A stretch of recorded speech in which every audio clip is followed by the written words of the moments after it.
I used money like a bandage on a fractured family.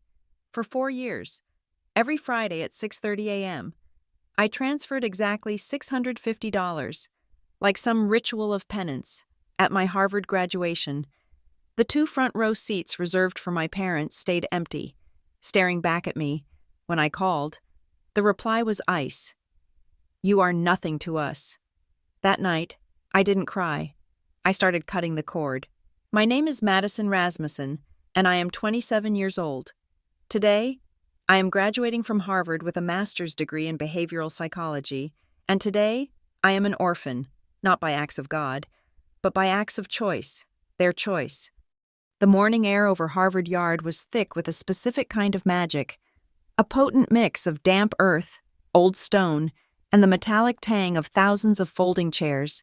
It was a day built for joy, meticulously curated for it. The bells of Memorial Church weren't just ringing, they were vibrating through the soles of my shoes, a resonant, heavy sound that seemed to shake the very air. Crimson banners, the color of old blood and new pride, dripped from the ancient buildings, stark against the impossible green of the grass. And the noise was a living thing, a joyous, sprawling, chaotic roar that was the sum total of thousands of families celebrating. It was a sea of laughter, of sobs, of names being called out, of champagne corks already popping at 8 in the morning. I sat in the middle of it, a small, cold stone in a rushing river of warmth, my black robe feeling less like an achievement and more like camouflage. My eyes, however, were fixed on two specific points in that sea of celebration, two empty points, seats C12 and C13. They weren't just empty, they were aggressively empty. They were voids, holes punched in the fabric of the day. I had memorized the seat numbers. I had emailed them, texted them, and left them in a voicemail. I had visualized them flying from Michigan, visualized them sitting right there, in the third row, close enough for me to see their faces, close enough for them to see mine. The two metal chairs sat there, sterile and indifferent, with small white cards bearing their names. Rasmussen, tucked into the plastic backing, they were like two missing teeth in the world's biggest smile. A physical ache started low in my stomach, the familiar, cold dread I had learned to call family.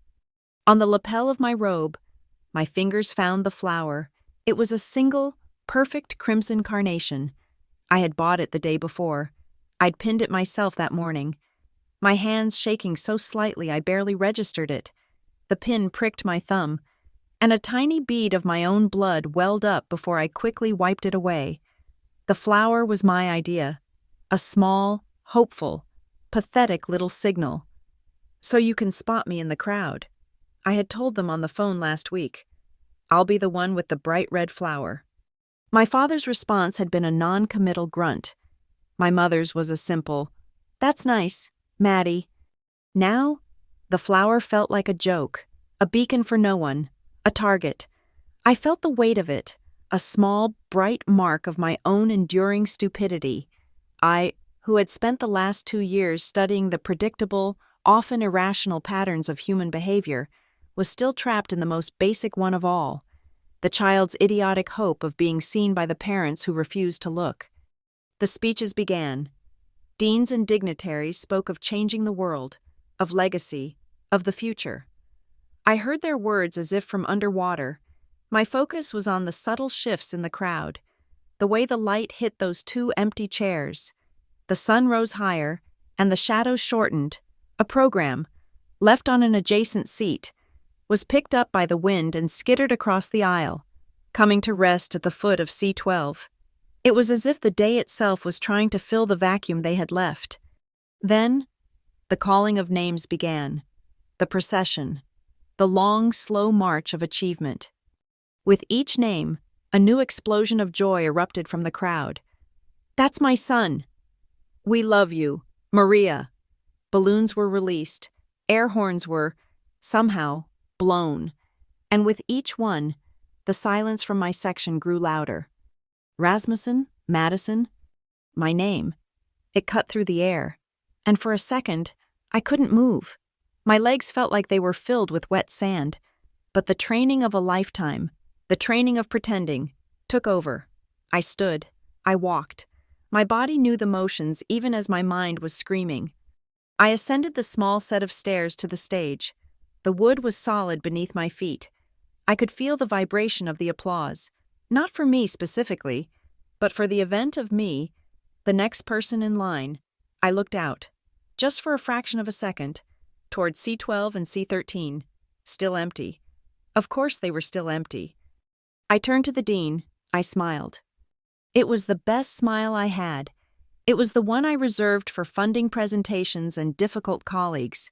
It was a smile I had practiced, a careful arrangement of muscles designed to convey gratitude, intelligence, and harmlessness. It was a complete and utter lie. As the photographer's flashbulb popped, blinding me for a second, that was the expression captured. A bright, brittle, perfect falsehood. In the photo, I would look like I was beaming, like I had just spotted my family in the crowd, cheering.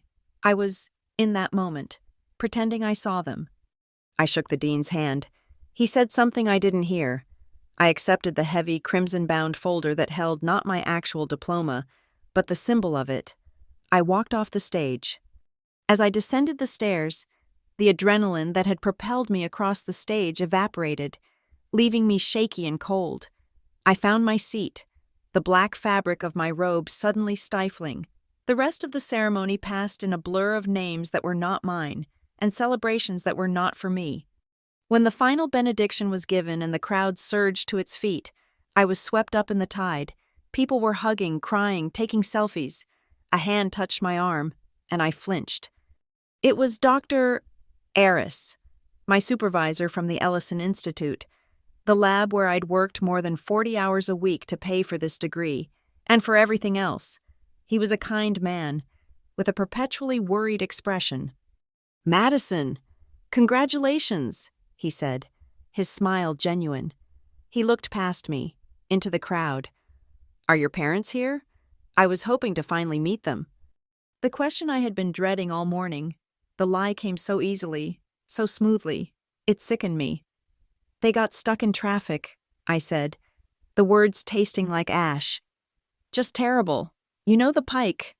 He nodded, his face immediately shifting to one of perfunctory sympathy. "Oh, that's a nightmare. A real shame.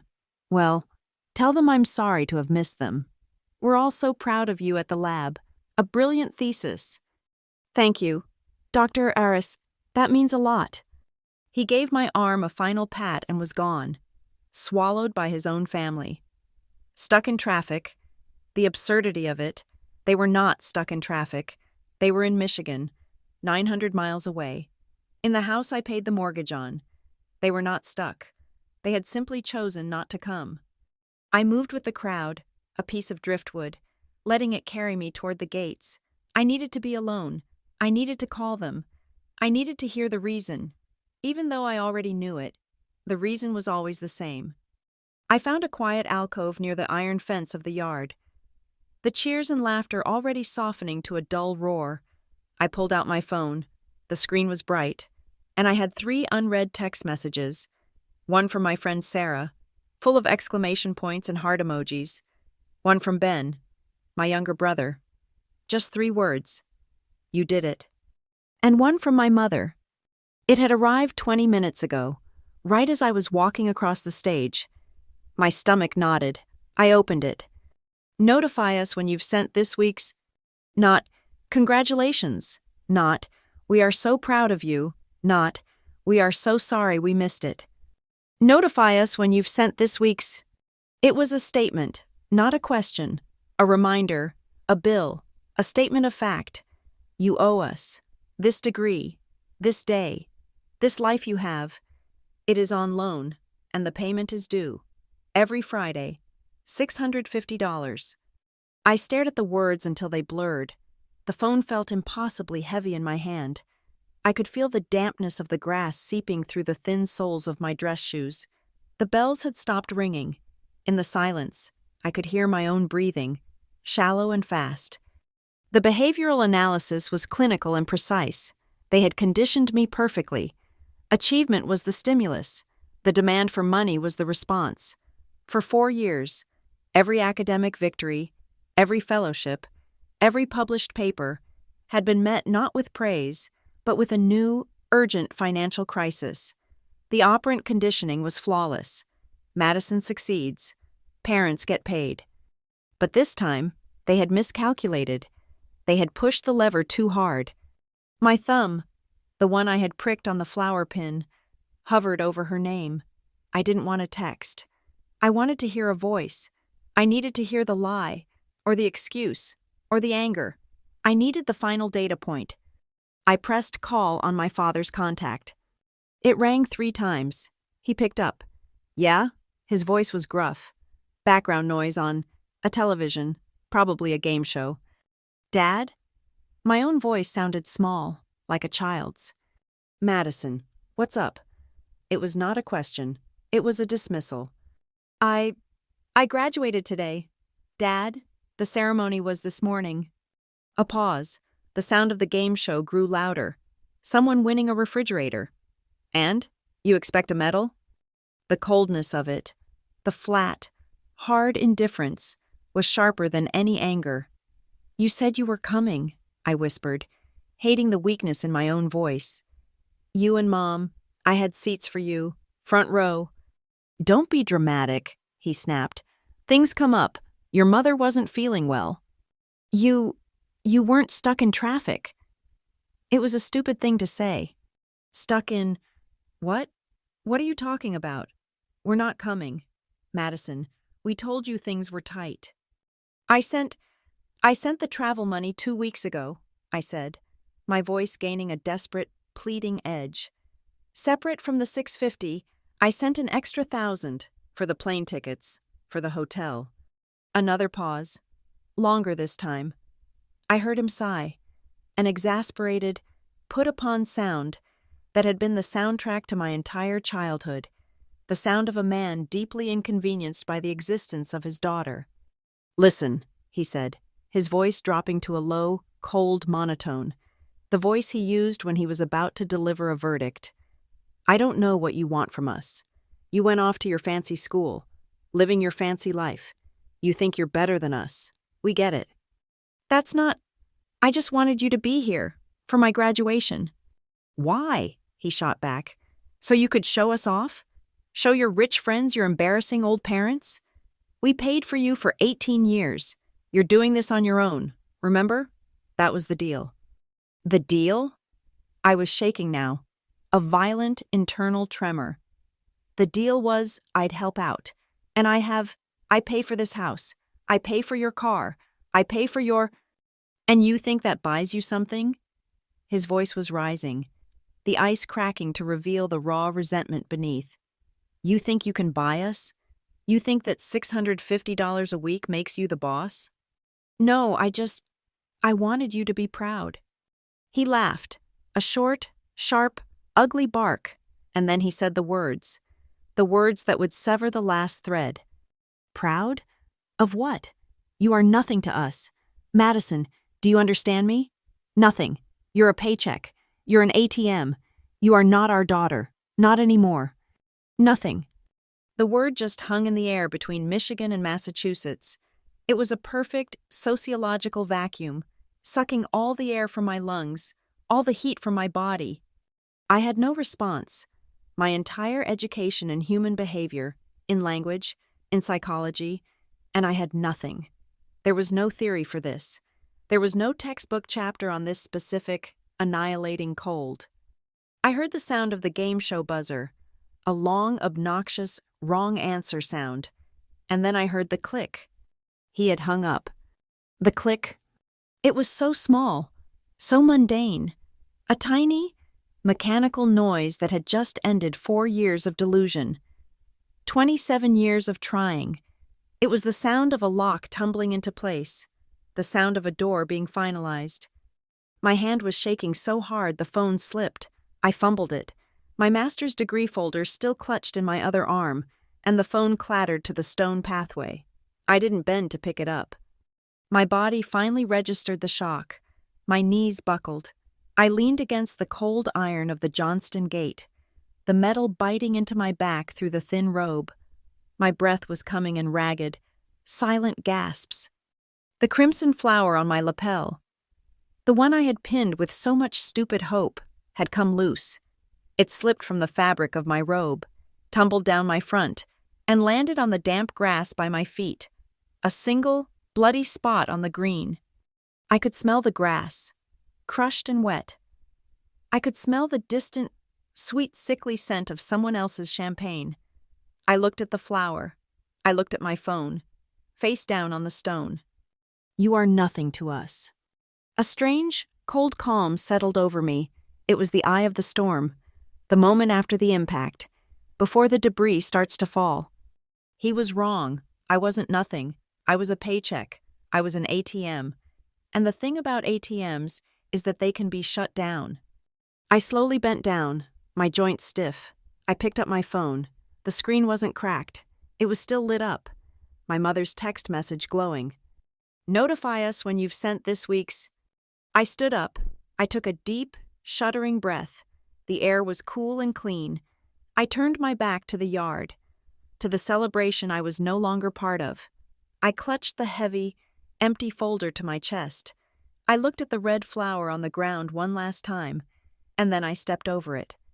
I walked through the iron gates, out into the real world, carrying my degree, but not my family. I had never been so alone. I had never been so free.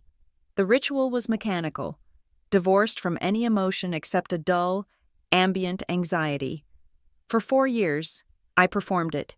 208 Fridays, at precisely 6:30 in the morning, my phone alarm would vibrate, not ring.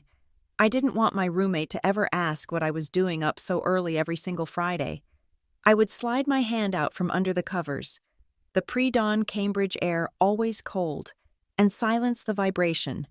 My eyes, gritty with sleep, would already be staring at the banking app icon. Tap, Face ID, tap, transfers, tap, Victor Rasmussen. The amount was pre-filled, $650. Swipe to confirm. It was rent for peace, keeping the static of their disappointment at a distance. Rent to maintain the fiction that I was a good daughter, a term whose definition seemed to be financially solvent. $650 a week, $135,000, $200 over 4 years. I did the math only once, in a cold sweat at 3 a.m, and the number was so obscene, so devastating, that I locked it away in a part of my brain I never visited. It was the price tag of my freedom, and the bitter joke was that I wasn't free at all. It began not with a demand, but with a performance of martyrdom. The summer before I left for my master's program, my acceptance letter to Harvard was tacked to the corkboard in our Michigan kitchen, a splash of crimson against the peeling beige wallpaper. I was proud. I was naive. I thought they would be too. My mother, Elaine, was at the sink, her hands plunged into soapy water, staring out the window. My father, Victor, was at the table, a stack of pastel-colored envelopes, bills, spread out before him like a losing hand of solitaire. We just don't know how we're going to do it. Maddie, my mother said, her voice quiet, aimed at the window glass. Do what? Mom, I told you, the scholarship and the fellowship cover tuition, and I saved enough for my living expenses for the first year. I'm not asking for— It's not that, my father cut in, his voice rough. He tapped the stack of bills. It's this. It's all of this. The cost of raising you. Madison, do you have any idea what that costs? I, stupidly, thought he was speaking in metaphor. I appreciate everything you— 18 years, he said, picking up a blue envelope, the gas bill. 18 years of clothes, food, doctors, car insurance. We sacrificed. We put our lives on hold so you could have yours. We never took a vacation. We drove that '98 Taurus into the ground, all for you, so you could get into your fancy school and leave. The guilt was immediate and suffocating. It was the cost of raising you that became the hook. It wasn't about my future. It was about my past. I owed them for the crime of my own childhood. It started at just a few hundred, to help them catch up. Within 6 months of my arrival in Cambridge, it had metastasized. The catch-up became a regular thing. The regular thing became a non-negotiable $650. My email inbox was not a place for academic correspondence. It was a ledger of their needs, a constant, low-grade fever of financial anxiety.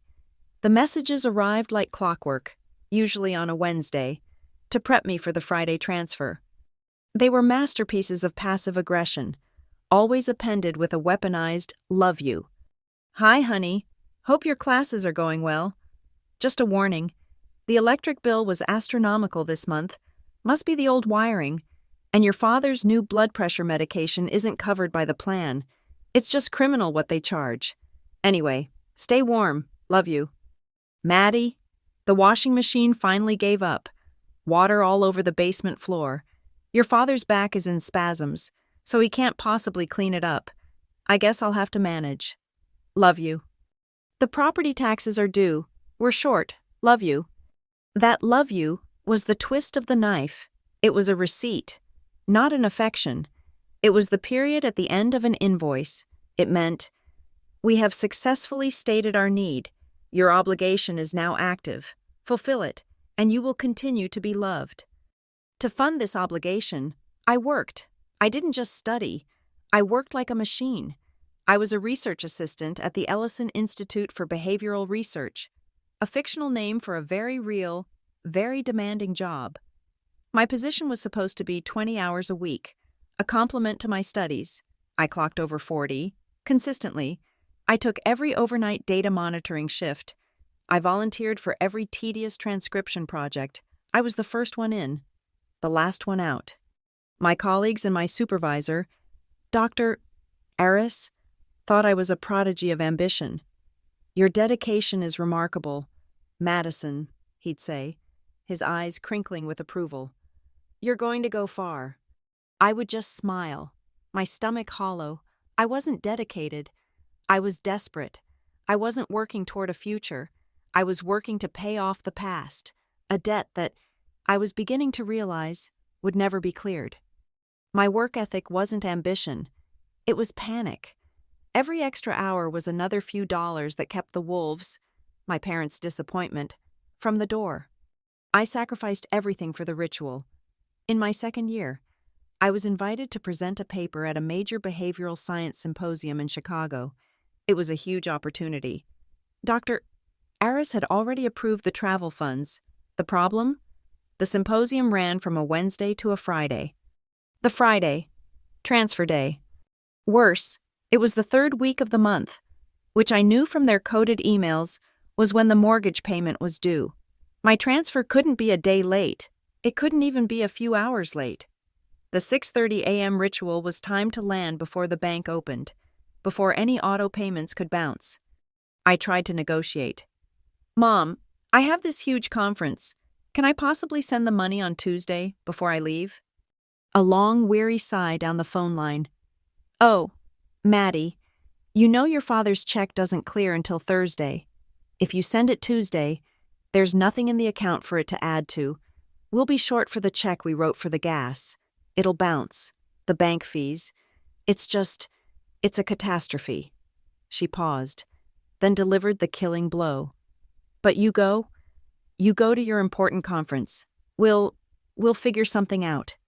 "We'll figure something out" was the most terrifying phrase in her arsenal. It meant I was failing them. It meant the financial apocalypse was imminent, and it would be my fault. I went to Dr. Aris the next day. The lie was so practiced it felt like truth. "Dr. Aris, I am so sorry. A sudden family emergency. My father, his health, it's not good. I can't possibly travel right now." He was, as always, kind. "Of course, Madison, family comes first. Send them my best." I spent that Friday not in a Chicago ballroom, networking with the giants of my field, but in the windowless basement archive at Ellison, sorting through 2 decades of patient files. At 6:29 a.m., I paused, my hands covered in paper dust. I pulled out my phone. Tap, tap, tap, swipe. Transfer confirmed. I had successfully paid to not advance my career. I had paid for the privilege of sitting in a basement, riddled with shame, all to prevent a catastrophe that probably never existed. There was one time I almost stopped. It was the January of my 3rd year. A brutal, record-breaking cold snap had gripped New England. My apartment's ancient radiator was losing the battle. I could see my breath in my own bedroom. I was living on tea and adrenaline. My bank account bled dry by the previous week's transfer and a larger-than-expected textbook bill. I had $73 to my name, and my next research stipend was 5 days away. The email came on Thursday.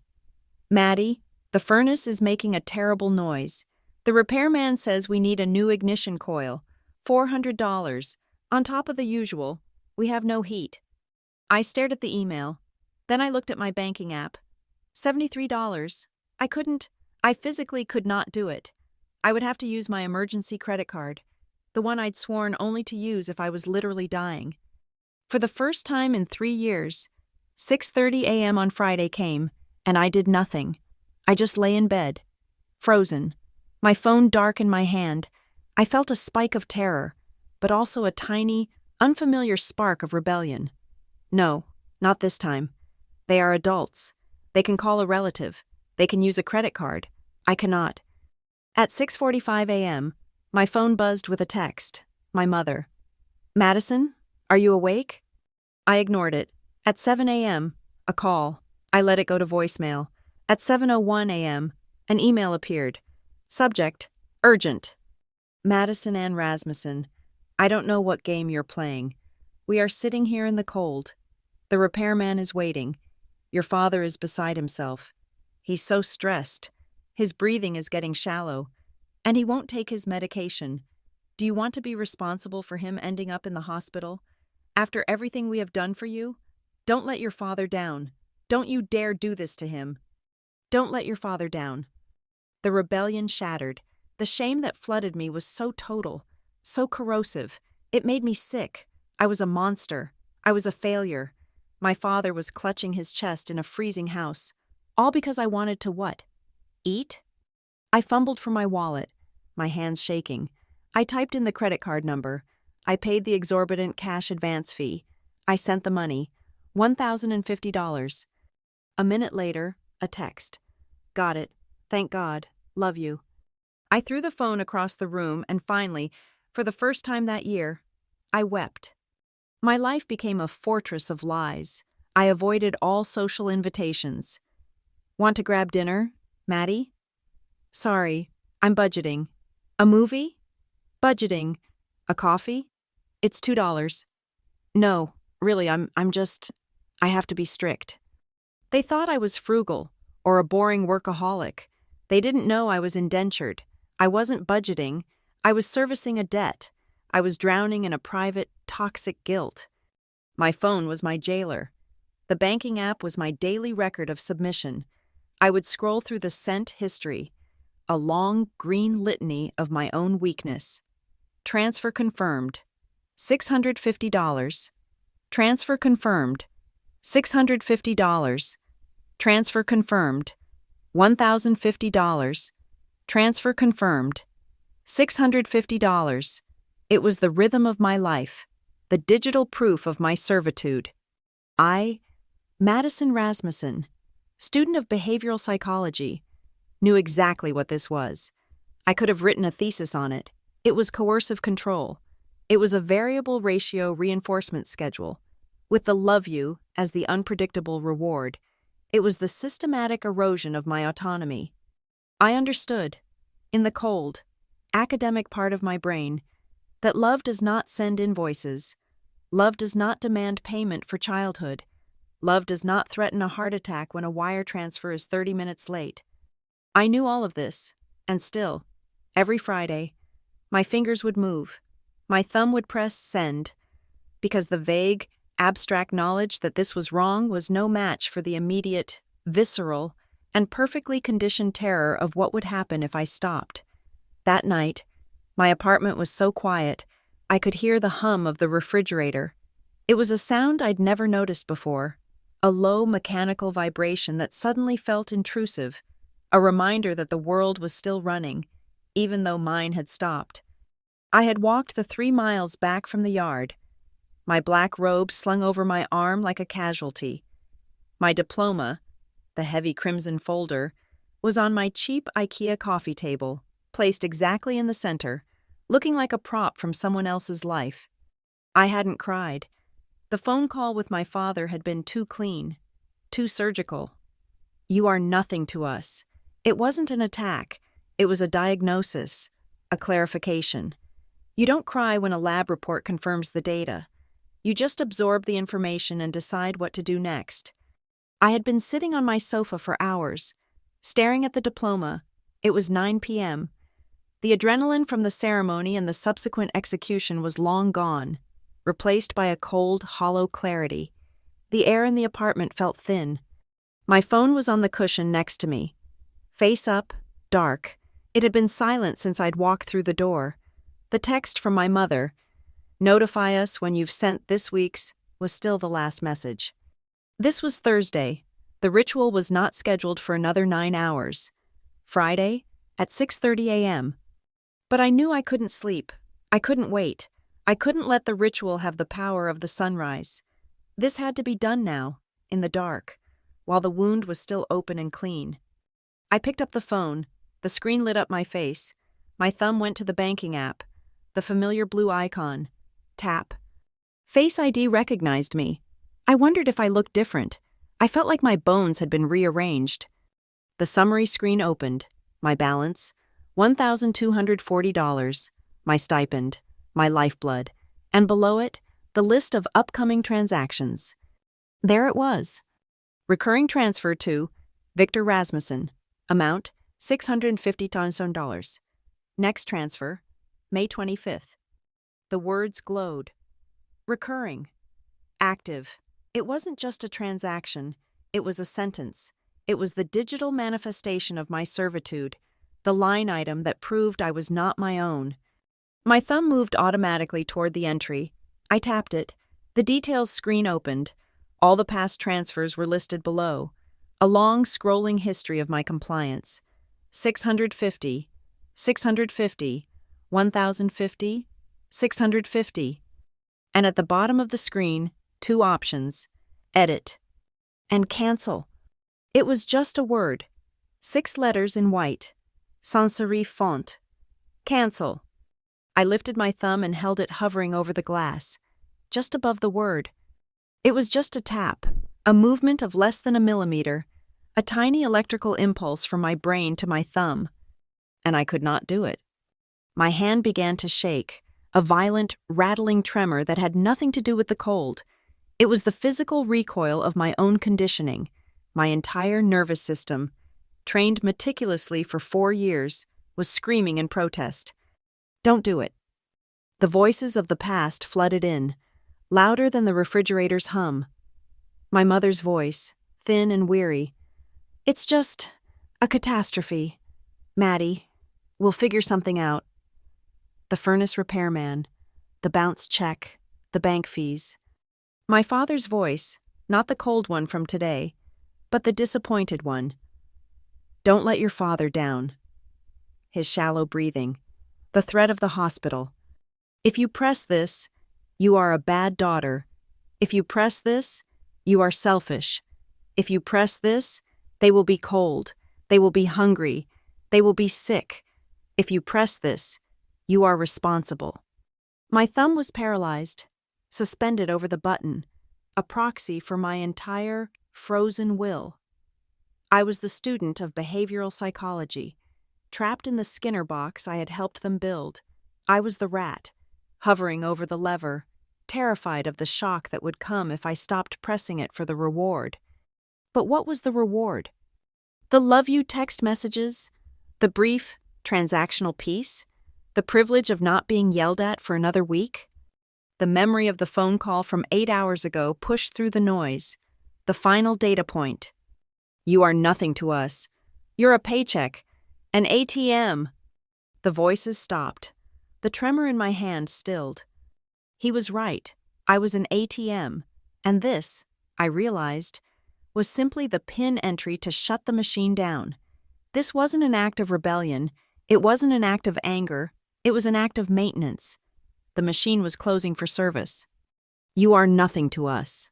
If I am nothing, then I owe nothing. If I am nothing, then I am not responsible. If I am nothing, then I am, finally, free. I took a deep breath. Pulling the thin apartment air into my lungs, I held it. 1. My father's laugh. That short, ugly bark. 2. The two empty chairs, C12 and C13, staring at me. 3. The tiny final click of the phone call ending. My thumb came down. It pressed the glass.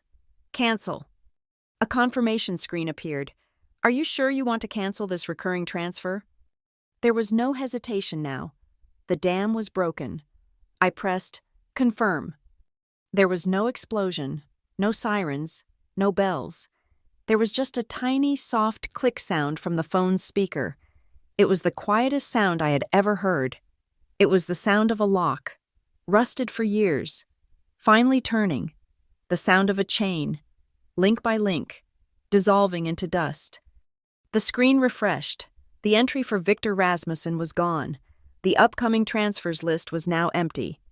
The screen timed out and went dark. I sat there, in the total silence.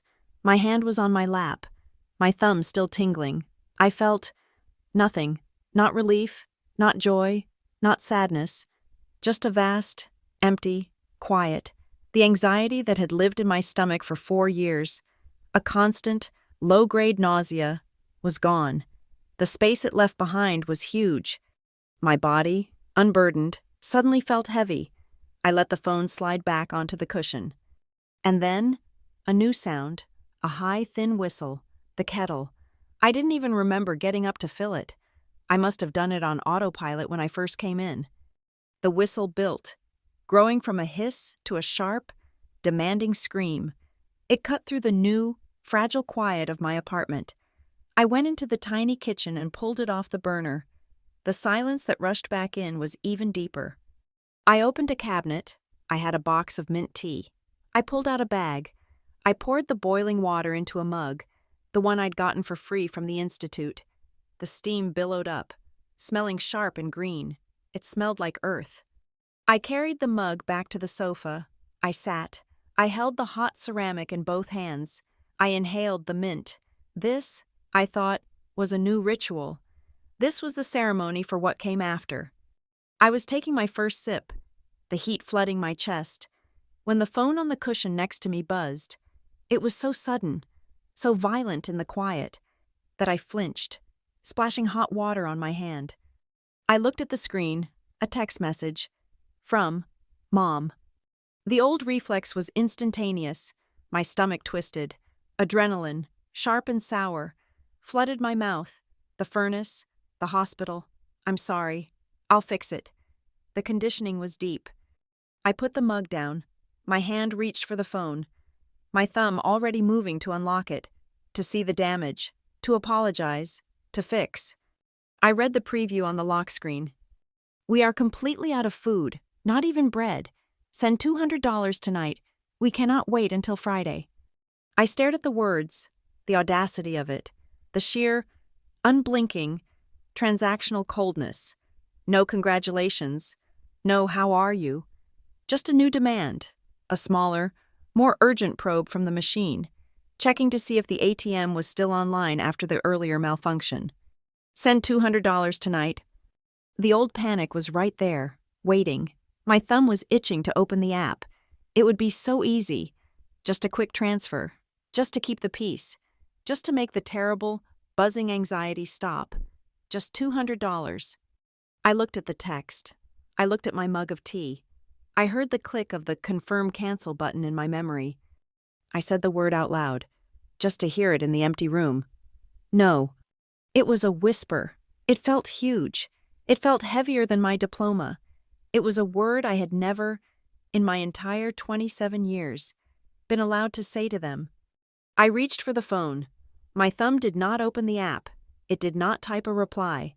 It simply pressed the side button, darkening the screen.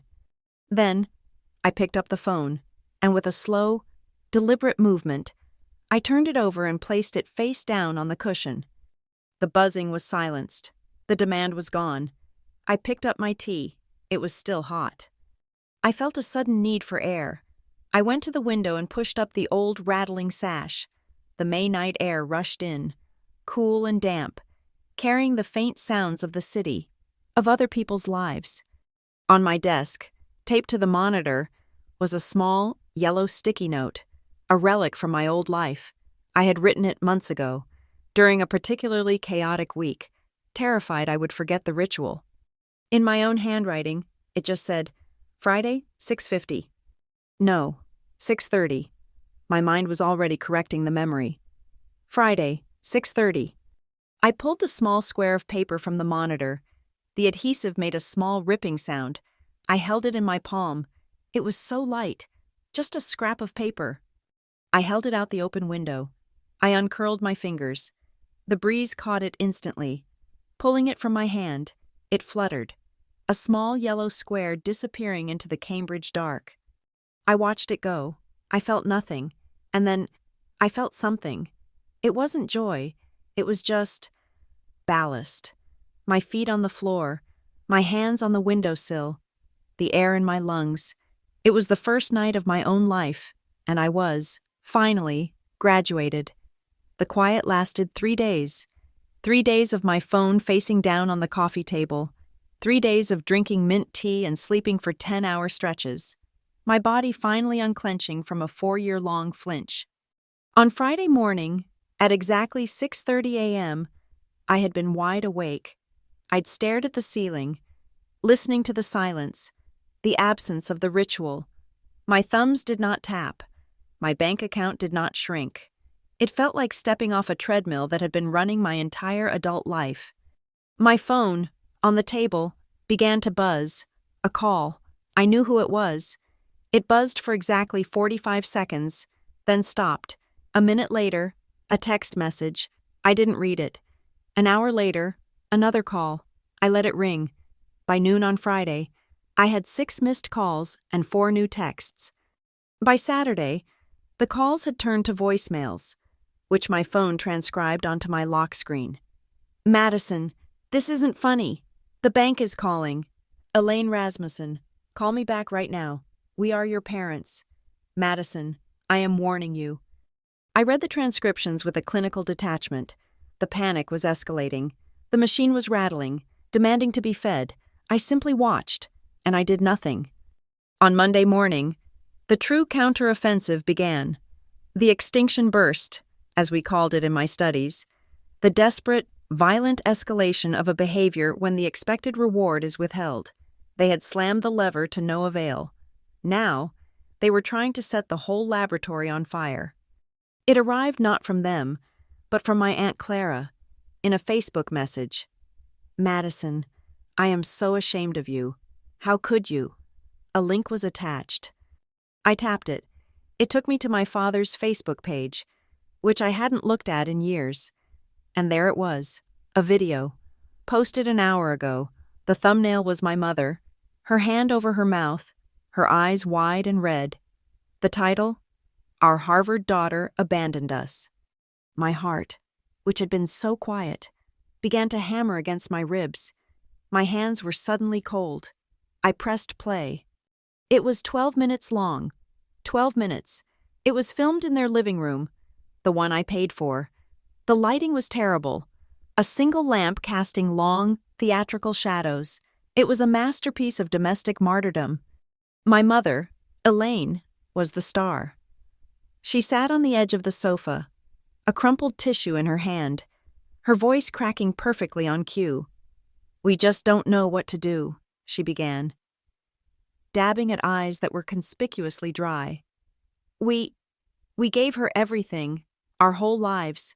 We sacrificed so she could go to the best schools, so she could... This. She gestured vaguely around the room, as if to imply they were sitting in squalor. My father, Victor, sat next to her, his arms crossed, the very picture of the stoic, betrayed patriarch. He nodded grimly.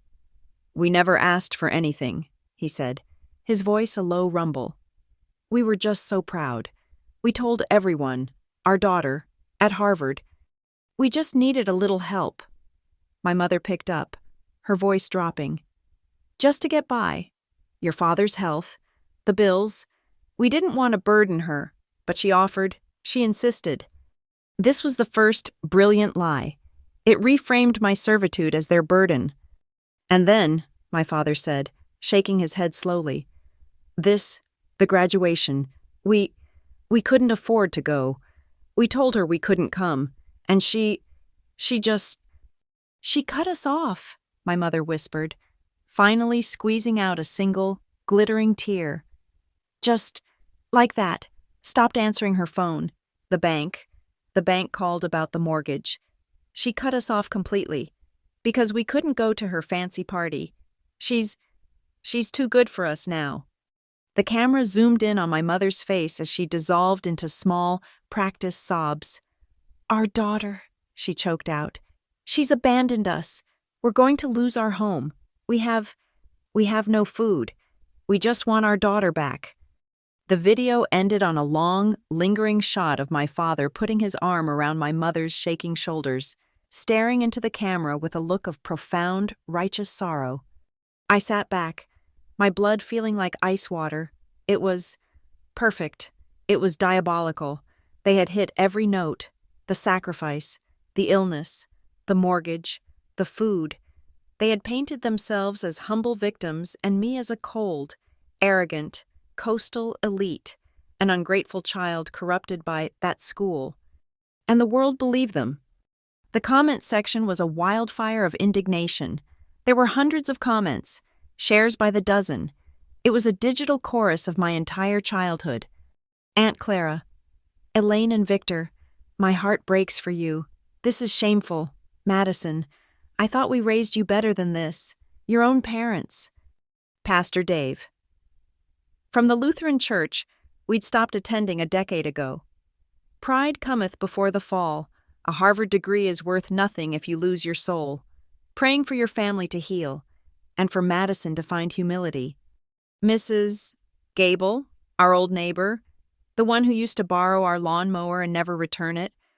I always knew she had an air about her, even as a girl, too good for the rest of us. To do this to her own parents. Disgusting. Those poor, poor people. Kids these days are all the same. No gratitude. Shame on her. She should be paying their mortgage. I'm sharing this. People need to know what kind of monster she is. My phone, which had been quiet, lit up like a Christmas tree. I was being tagged. My friends were being tagged. The Ellison Institute was being tagged. My entire life was being force-fed this narrative. Emails started to trickle in. Subject lines. Disgusted. Your daughter and family. My first instinct was to fight, to scream, to post the screenshots. The bank statements for $650 a week, for 4 years. The texts, my father's words. You are nothing to us. My fingers were hovering over my own phone, my body shaking with a rage so pure it was almost paralyzing. I could destroy them in 5 minutes. And then my training kicked in. The voice of Dr. Aris, the principles of my thesis. Behavior is predictable. This was an extinction burst. They had lost control of the primary subject, me. So they had changed the environment. They had enlisted the public as a new tool of coercion. They wanted a response. They were desperate for one.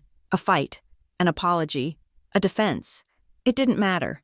Any response would reestablish the connection. Any response would prove that the lever still worked, that public shame could achieve what private guilt no longer could. If I defended myself, I would be airing dirty laundry, proving I was as cold as they said. If I apologized, I would be reinitiating the cycle. The only winning move was to not play. My decision was a physical act. I put my phone on my desk. I disabled every notification. Facebook, Instagram, email, text messages. I turned the ringer off. I would not engage. I would not give them the reinforcement they were craving. I would be a black hole. I would maintain a strategic silence. It was the hardest 2 days of my life. It felt like being buried alive. I knew what they were saying, I could imagine the comments, the shares, the escalating rage. I could feel the digital eyes on me, the judgment of my hometown, my family, my peers. I stayed in my apartment. I read textbooks. I drank mint tea. I did not look at my phone. I was a student of behavior, and I was holding the line. The break came on Wednesday. My phone buzzed, just once, a text from a number I didn't recognize. "You should check your dad's Facebook page. Someone posted a new comment." My carefully constructed wall of silence wavered. This was different. This was not a demand. It was a tip. My hands were shaking. I pulled up the browser on my laptop, not my phone. I typed in my father's name. His page was still public, the video still pinned to the top, now with over 50,000 views. I scrolled through the comments, past the hundreds of shameful and praying for you messages, and then I found it. Posted an hour ago, from a blank profile, no name, no picture. The comment was simple. "You might want to see the outtakes before you judge. Here's the pre-show." And a video link. My heart stopped. I clicked it. The video was 14 seconds long. The scene was identical. The same living room, the same sofa, the same terrible lighting, my parents, in the same clothes. But this was clearly filmed before the performance. My father was looking at the phone, which was propped up on the coffee table. "Is this thing on?" he said, his voice annoyed, not heartbroken. "Right, so, she's nothing to us. Just a paycheck. Let's make sure we hit that point. We don't pretend this is some happy family."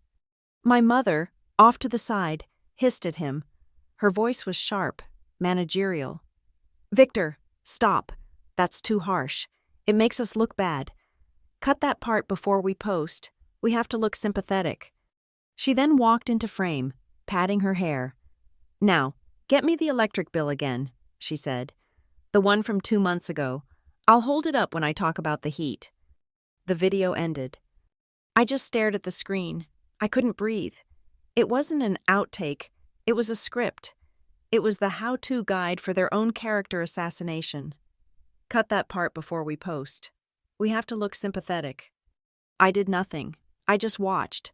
And the internet, which had been my executioner, became my army. The reversal was immediate, and it was total. The first reply under the new clip was simple. "Wow." The next, They faked it. Cut that part. Unbelievable." And then, the one that changed everything. A single comment. "So she's nothing toos, huh? Only when the paycheck stops." The hashtag was born. Nothing toos. It exploded. Within an hour, the new clip was everywhere. Every person who had shared the original video was now being tagged in the new one. The public opinion didn't just shift. It shattered and reformed, pointed in the opposite direction. "They're not victims. They're con artists. He said she was nothing to us. She's not the monster here. They are. This is financial abuse.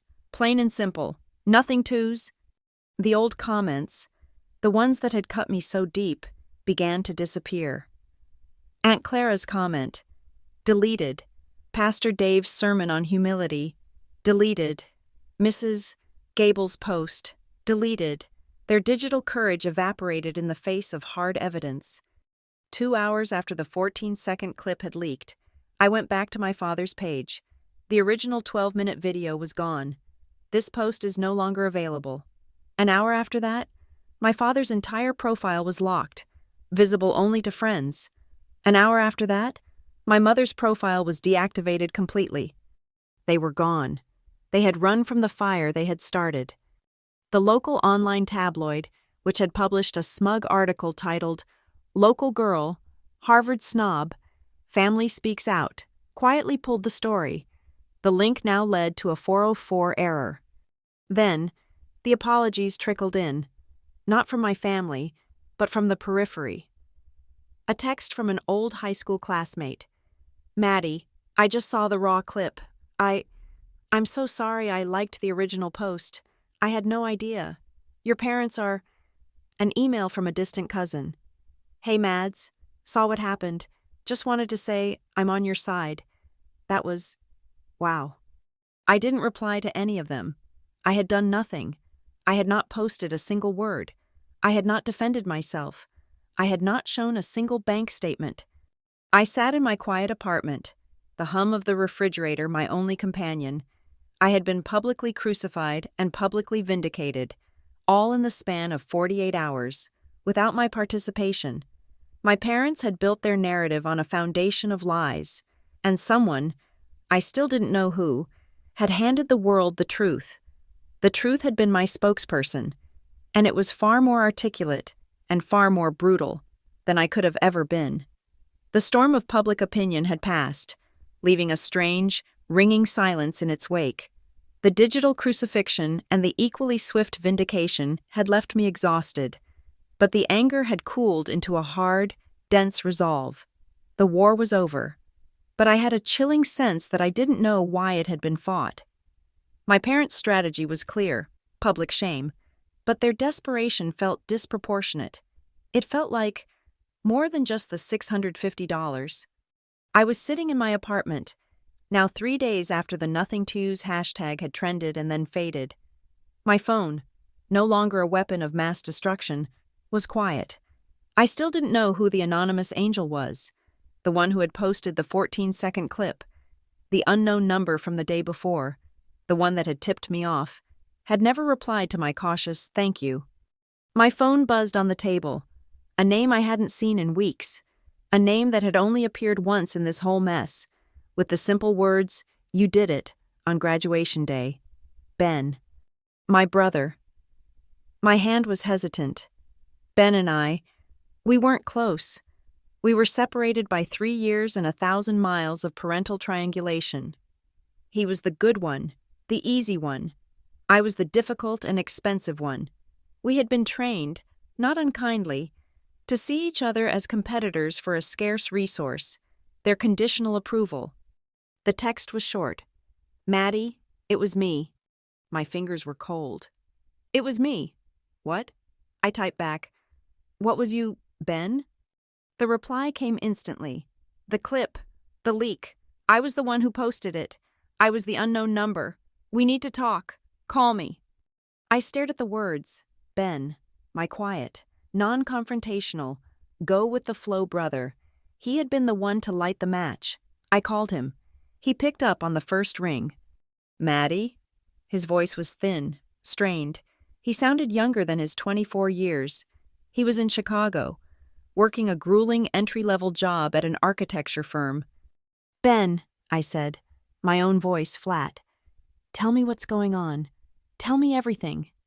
I didn't know what else to do," he stammered. They're, Maddie, they're out of control. I saw the video they posted, the 12-minute one. I saw what everyone was saying about you. I had to." "How did you even have that clip?" I asked, pacing my small living room.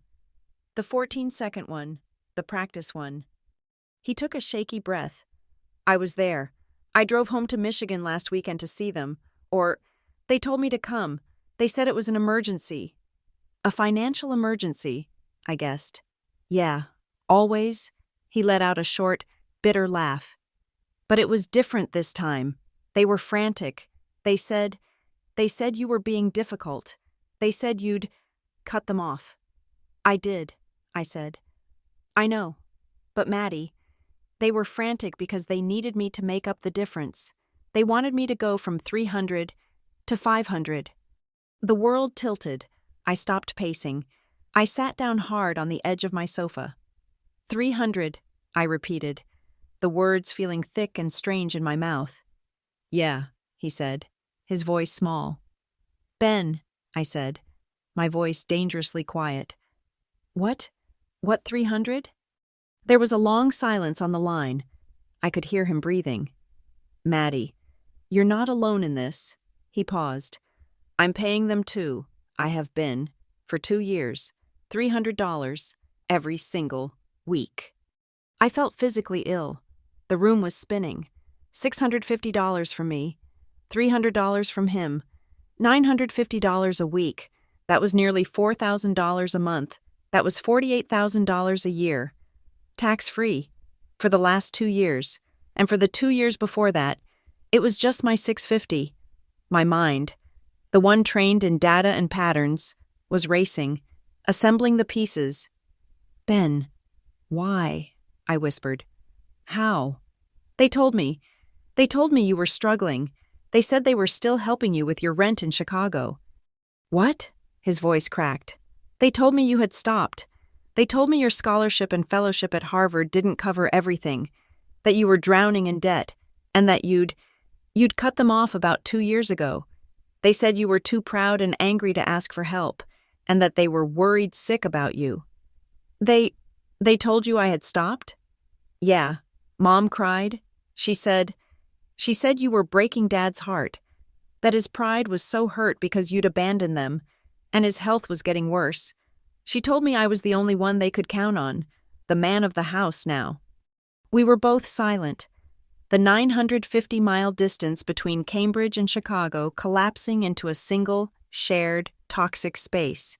Divide and conquer, I said, the phrase a cold, clinical diagnosis. My God, Ben, they were pitting us against each other. She used pity, Ben said, his voice gaining a hard edge I had never heard before. It was always Mom, crying on the phone. Benny, honey, your father. He's just so stressed. I don't know what to do. She made me feel responsible, like if I didn't send it, his next heart attack would be my fault. And he used silence on me, I said, the pattern clicking into place. Dad, the disappointed patriarch, the threat of illness, the cold dismissal. He was the hammer. She was the guilt. We weren't just children. Ben, I said, the words tasting like acid as I realized them. We were assets. We were assigned roles, and we played them perfectly. What roles? He asked. I was the primary rescuer, I said, my voice trembling with a new, cold rage. The high-yield bond, the one who could be counted on for the big, consistent payments. And I was the backup, Ben said, catching on. The insurance policy, the one they tapped when they got greedy, or when they were afraid the primary was going to default. It wasn't about paying the bills, I said, standing up again, needing to move. The goal wasn't stability. The goal was infinite supply. If one of us questioned it, they'd just use the other one as leverage. Maddie, that clip, the 14-second one, he said. His voice hurried. I had been recording them, on my phone, just audio. For the last month, I had this sick feeling. Something wasn't right. They were always broke, no matter how much I sent. When I went home last weekend, I left my phone on the table recording audio, but I must have hit the video button by mistake. They were practicing. Practicing? Yeah, practicing their performance of poverty. They didn't know it was recording. They were working on the script, the one they were going to use on you. When I saw what they posted, that 12-minute crying video, I knew it was the same script. They were just performing it for the world now. So I anonymous emailed the clip to a few of the local news pages and posted it on a burner account. I had to. Ben, my quiet brother, he hadn't just been a victim. He had been gathering evidence. Wait, he said. I have more. I have to send you this. I saved it. My phone buzzed. A file was coming through. It was an audio file. Play it, he said. I pressed the play button, my phone to my ear. It was my mother's voice, weak, watery, and laced with that familiar, weaponized fragility. Benny, honey, your sister. She just doesn't understand the pressure. She's in her ivory tower. Don't tell her about this. This is just between us. You're the man of the house now. Really. Don't. Don't you dare tell your sister. The click of the call ending. I pulled the phone away from my ear. I was breathing hard. She systematically isolated us, I said. She made me the enemy to you, and you the burden to me, this entire time. A long silence stretched between us. 2 grown adults, a psychologist, and an architect. suddenly realizing they were the survivors of a 30-year-long con. "Ben," I asked, my voice barely a whisper, "why? Why were we so easy? Why did we just pay? Why were we so guilty?" "I don't know," he said. "Because they're our parents?" "No," I said, a memory surfacing, a cold, hard memory from a hot summer day. "It's because we were trained to be. We were taught the debt was ours from the beginning." "What are you talking about?" "Do you remember," I said, "when I was 12 and you were 9? When you fell out of the big oak tree in the backyard and broke your arm?" "Vividly," Ben said. "I remember the cast. It was blue." "No, Ben. Remember, at the hospital, we were in the waiting room. You were eating a red popsicle, and Dad was at the counter, filling out the insurance forms. He was complaining, his voice loud, about the copay, the deductible, and Mom. Mom was standing right next to us, and she said, I stopped, the words still sharp. "What, Maddie? What did she say?" "She said, 'Well, Victor, this is what happens. You know they were both accidents. You pay for your accidents.'" Ben was silent. The silence was so total. I thought the call might have dropped. "Ben? She said that," he whispered. I remember that. I remember looking at my popsicle. I didn't understand what it meant." "I did," I said. "I was 12. I understood. We weren't children. Ben, we were accidents. We were line-item liabilities. We have been paying for the crime of our own existence since the day we were born." The confirmation hit me like a physical blow. This wasn't malice they had developed in middle age. This was a pattern. This was who they were. We weren't their children.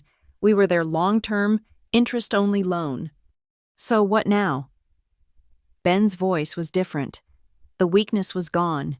It was cold. It was the voice of an architect who had just found a fatal flaw in the foundation. "Now," I said, "we stop reacting, we stop defending, and we stop being their victims." "I already stopped paying," he said. 2 weeks ago, when they asked for the 500, that's why they went nuclear on you. Both wells ran dry at the exact same time."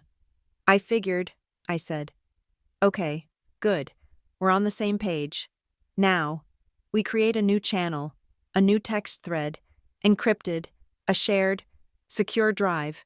We are going to save everything, every text, every email, every voicemail you have, all of it." "For what?" "From now on, we don't just defend, we investigate. I want to know where the money went. Ben, $95,000 a year for the last 2 years? Where is it? They're not living in a mansion. They're not driving a Mercedes. This isn't just mismanagement. This is something else." "What do you think it is?" "I don't know," I said, looking at my Harvard diploma on the coffee table. "But I'm a behavioral psychologist, and you're an architect who just found the raw footage. I think it's time we analyze the blueprints of this entire sick charade." "From defense to investigation," he said, trying the words out. I nodded, even though he couldn't see me. "We stop being their children. We start being auditors." The shift from victim to auditor was immediate. The conversation with Ben didn't just open my eyes. It performed a clinical dissection of my entire life. We had been operating as 2 separate, wounded entities. Now, we were a single, analytical unit. We established a secure, encrypted messaging channel. We created a shared cloud drive. He uploaded his audio files. I uploaded 4 years of bank statements, screenshots of my mother's love you invoices, and the text message log from my graduation day. The digital pile of evidence grew, a cold, hard testament to a lifetime of coercion. But that was just the emotional record. I needed the financial one. The auditor mindset took over. My first move was not one of anger, but of cold, academic curiosity. I sat at my laptop, my Harvard diploma still sitting on the coffee table like a silent accusation, and I paid the $20 fee to run a full credit report on myself. The report loaded, page after page of familiar data. My student loans, my single, high-balance credit card, my Cambridge apartment lease. And then I saw it, under the active accounts heading, an entry from 2 years ago. Colonial Rentals, LLC. The address was in Ann Arbor, Michigan, a city I had never lived in, and the account holder, listed as primary guarantor, was Madison A. Rasmussen. I was, according to this legally binding document, the guarantor on a $2,000 a month apartment lease. I couldn't feel my hands. This wasn't a misunderstanding. This wasn't a help us out Maddie situation. This was a felony. This was identity theft. I wasn't just an ATM. I was their collateral. My mind raced. If they had this, they had my social security number. I Googled Colonial Rentals. I dialed the number. My voice, when I spoke, was a stranger's. It was flat. It was cold. It was the voice of a researcher, not a daughter. Colonial Rentals, Peter speaking. Hello, Peter. This is Madison Rasmussen. I am calling to discuss the account associated with my name at the Elmwood property. The man's voice was breezy, familiar. Oh, hey, Madison. Good to hear from you. Just saw your folks. They dropped off the rent check, like clockwork. You guys. He thought he knew me. Peter, I said, my voice like ice. We have never spoken. You have been speaking to my mother, Elaine. She is not Madison Rasmussen. I am. The silence on the other end of the line was a physical thing. I could hear him shuffling papers, the sound of his confidence evaporating. What? No, I spoke to you. You called about the dishwasher last month. You said you were at the lab at Harvard and the reception was bad. Impersonation. They hadn't just used my name. They had become me.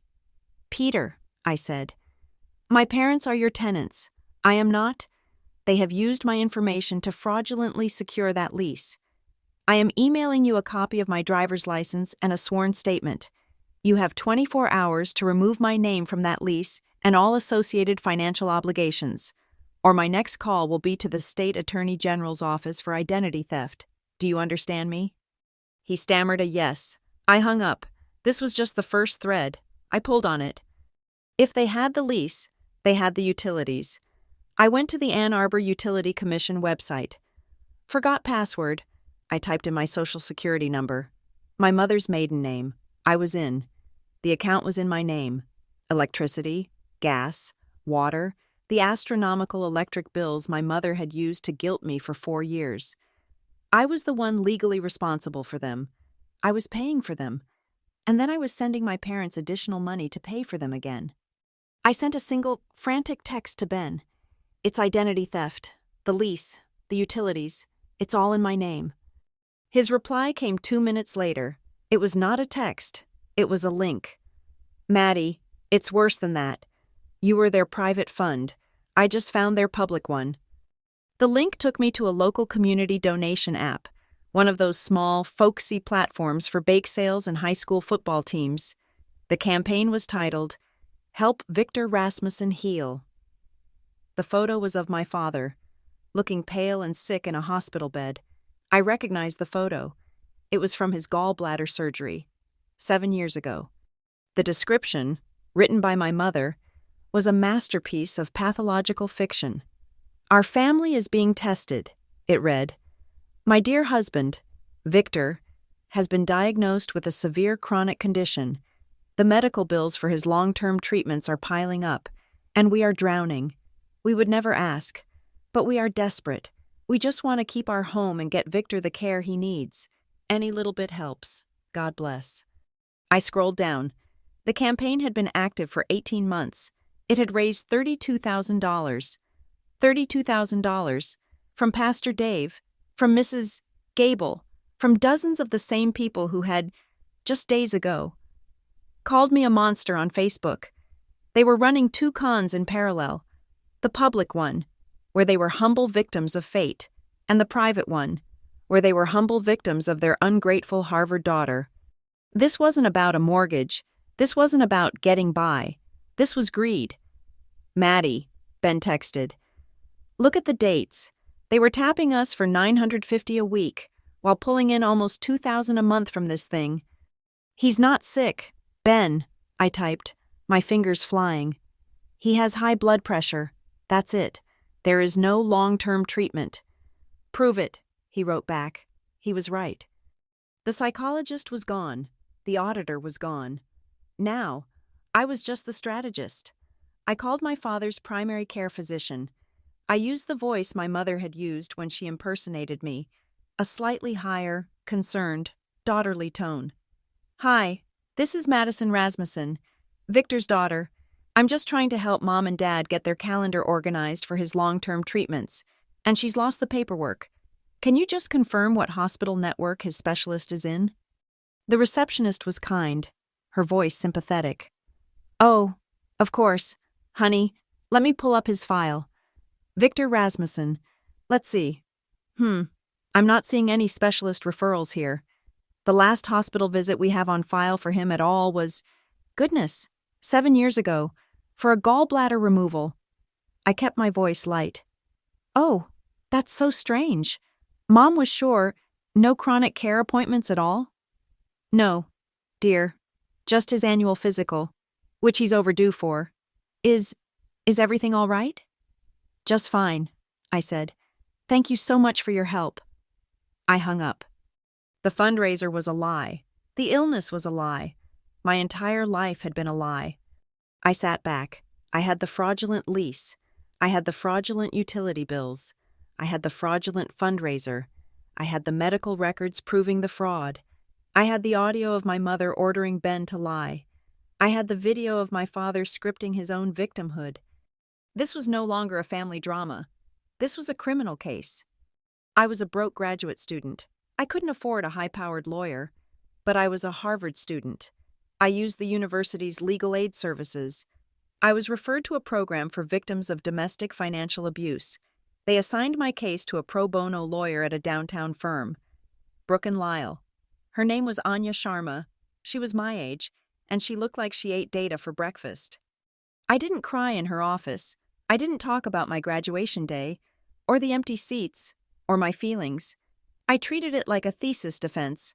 I laid the files on her polished mahogany table, the credit report, the lease agreement, the utility bills, the link to the fundraiser, the printed statement from the doctor's office, the complete, itemized log of 208 transfers from my bank account to theirs, and finally, I played Ben's 14-second video.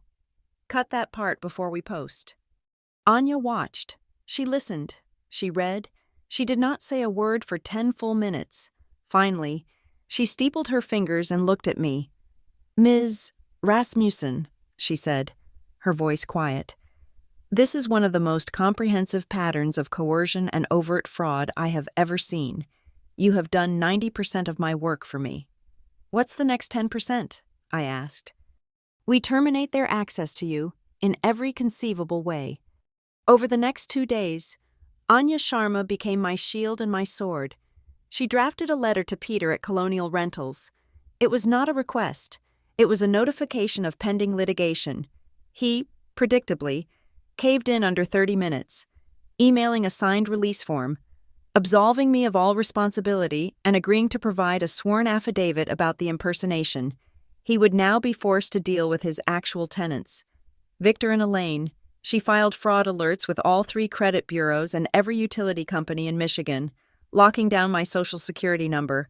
She sent a blistering formal complaint to the community funding app, attaching the medical evidence. The campaign was frozen within an hour, pending a fraud investigation. Finally, she prepared the main event, a formal cease and desist letter, to be sent to Victor and Elaine Rasmussen via certified mail. It was a masterpiece of cold legal precision. It demanded the immediate cessation of all contact, direct or indirect. It demanded they remove my name from any and all accounts, contracts, or agreements. It referenced, in excruciating detail, the lease, the utility bills, and the fraudulent fundraiser. It concluded with a single, beautiful paragraph. Should you fail to comply or attempt to contact, harass, or malign Ms. Rasmussen in any way, Please be advised that we are fully prepared to proceed with both civil litigation for damages and a formal criminal complaint for identity theft, wire fraud, and extortion. Anya handed me a copy. "It's in the mail," she said. The investigation was over. The counterattack had begun. The certified mail receipt, with its stark green and white stripes, was the only communication I had. It confirmed that the legal package Anya Sharma had drafted was delivered and signed for at 9:02 a.m. on a Thursday. Then, silence. I had expected a firestorm, an immediate, shrieking voicemail, a cascade of abusive texts. I had braced my digital self for the impact, but there was nothing. My phone, which had been my tormentor, was utterly quiet. This silence was different from the one I had earned. It was heavier, more ominous. It was the silence of a predator gathering itself. Ben was my only channel, my listening post in a war I was no longer fighting on the front lines. "They're not calling me," he texted on Friday. "They're not calling anyone. They've gone dark. They're planning," I wrote back. "They're cornered. They're going to try to control the narrative one last time." The summons came on Saturday, not to me, but to the entire extended family. Aunt Clara, my father's older sister and the undisputed, iron-willed matriarch of the Rasmussen clan, was calling a family meeting. "She's seen the Facebook clip," Ben reported, his text vibrating with a new tension. "The 14-second one. She's heard the Harvard lesson rumors. She's not happy." "Are they going?" I asked. "They've agreed. They're driving to her house tomorrow, Sunday, 2 p.m. Of course they were. This was their last chance. The internet had turned against them. The law was at their door. Their only remaining theater of operations was the family. The one place where blood is thicker than water could still be used as a shield. They were going to Clara's living room to perform their final greatest act. The loving, confused, betrayed parents, set upon by their cold, greedy, and mentally unstable daughter. I did not go. Anya had been explicit. "You are not to engage. There is no family court here. Let the letter speak for you." So I waited. I spent Sunday walking the banks of the Charles River, trying to breathe, trying to not let the phantom tension crawl back into my stomach. I was auditing, not participating. I was an observer. The text from Ben came at 4:30 p.m. It wasn't a description. It was a video file. "Maddie, you will not believe this. Liam filmed the whole thing, from his pocket." Liam, our 20-year-old cousin, a kid who communicated almost exclusively in nods and shrugs, his face permanently illuminated by the glow of his phone. He was the perfect invisible witness. My hands were shaking. I sat on a park bench, the late afternoon sun filtering through the trees, and I pressed play. The video was shaky, angled up from a low point, clearly from a phone clutched in a lap. The audio, however, was painfully clear. The setting was Aunt Clara's living room, a room I knew by heart, the floral-patterned sofa, permanently encased in thick, crinkling plastic, the heavy dark curtains, the oppressive, ticking grandfather clock in the corner. The room was full. I could see Uncle Mark, Aunt Clara, and at least a dozen other cousins and second cousins, a jury of the Rasmussens. And in the center, on the plastic-covered love seat, sat my parents. My mother, Elaine, was in full costume, a modest floral print dress. Her hair was neat. She was dabbing her eyes with a tissue, though, like in the video, her face was dry. My father, Victor, sat beside her, rigid, his hands clasped so tightly his knuckles were white. He looked like a man about to explode. "We just don't know what to do," my mother was saying, her voice pitched in that familiar, fragile whine. "We don't understand what's happened. She's not our Maddie anymore. That school, that Harvard, it's poisoned her. She's forgotten who she is." "And those videos," my father boomed, his voice filling the small room, "were fakes. We've talked to people. They were edited, spliced. That's not what we said. That's not what happened. It's a misunderstanding, a terrible, terrible misunderstanding." A murmur of sympathy went through the room. Aunt Clara, who was standing by the fireplace, her arms crossed, was silent. "She sent us a lawyer's letter," my mother choked out, as if this was the ultimate betrayal. A letter, to her own parents, full of lies, accusing us of things. "We gave her everything," my father said, his voice dropping to a low, wounded growl. "And this is what we get, this shame."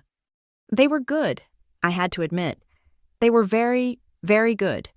They were playing the confused, heartbroken parents to perfection. The family was shifting, looking at each other with doubt. They wanted to believe them. Believing them was easier. Believing them meant the family was still intact. Then, Aunt Clara spoke. Her voice was not loud, but it cut through the murmuring like a razor. "So it was edited, Victor?" "Yes, spliced, faked. You know what they can do with computers these days," he blustered. "A misunderstanding?" "Completely," my mother chimed in, nodding eagerly. Aunt Clara just nodded. She looked at the 50-inch television mounted above the fireplace. "Liam," she said, "help me with this. I want to show your uncle and aunt something." The video feed wobbled as Liam, presumably, connected his phone to the TV. The screen lit up, and there it was, the 14-second clip, not on a small phone, but blown up, in high definition, for the entire family to see. My father's face, cold and annoyed, filled the screen. His voice, captured in perfect, high-fidelity audio, echoed through the plastic-covered room. "Is this thing on?" "Right. So, she's nothing to us. Just a paycheck. Let's make sure we hit that point. We don't pretend this is some happy family." Then my mother's voice, sharp, calculating, conspiratorial. "Victor, stop. That's too harsh. It makes us look bad. Cut that part before we post. We have to look sympathetic." Aunt Clara let the video end. The screen went black. The silence in the room was absolute. It was so total. It felt like a physical weight. The only sound, the only thing, was the grandfather clock. Talk, talk, talk. It was the loudest sound in the world. Liam's shaky camera panned the room. Every single person was staring at the floor, at their hands, at the dark television screen. No one, not a single aunt, uncle, or cousin, was looking at my parents. The jury was no longer undecided. I watched my mother's face. The mask of the victim dissolved. Her mouth was open, her eyes wide, but not with sadness, with the pure, animal panic of being caught, of the script being lit on fire. My father's face had gone from red to a pale, mottled white. The rage was still there, but it was the rage of a king who had just been laughed out of his own throne room. Aunt Clara let the silence stretch for another 10, 15, 20 seconds. Then, Uncle Mark, my father's own younger brother, a man I had maybe heard speak 100 words in my entire life, cleared his throat. The sound was like a gunshot. He looked directly at my father. His voice was quiet, full of a deep, old shame. "You don't deserve to be parents," he said. He wasn't shouting. He was just stating a fact. To treat your girl like that, to say that nothing to us, after everything No, you don't deserve her. The verdict. The camera snapped back to my parents. My father stood up. He didn't yell. He didn't try to explain. The scrape of his chair on the hardwood floor was a violation. He just looked at his brother, and then at Aunt Clara. He didn't say a word. He just pointed a shaking finger at them. A look of such profound, acidic hatred on his face that I actually flinched, even 300 miles away. My mother scrambled up after him, the tissue still clutched in her hand. She didn't look at anyone. They walked to the front door. They didn't say goodbye. They just left. The sound of Aunt Clara's front door slamming shut was the last sound on the video. The screen went black. I sat on the park bench. I wasn't crying. I wasn't happy. I didn't feel a surge of triumph. I felt hollow. I felt the deep, cold, final click of a door locking, the one that had been open just a crack. the one I had been afraid they could still get through. It was sealed. I was watching a film about two strangers, and I was simply relieved that the story was over. Ben called me an hour later. His voice was low, exhausted. "You saw it." "I saw it," I said. "The fallout was immediate. Maddie, after they left, he told me that Aunt Clara, shaking with a rage he had never seen, had immediately called Pastor Dave. The church," Ben said, "has suspended them from everything, the parish council and the volunteer services, all of it. Pastor Dave is apparently appalled and is launching a full audit of the Help Victor Heal fundraiser. He said, the church cannot be associated with this kind of deception." "And the neighbors?" Ben let out a dry, humorless laugh. "Mrs.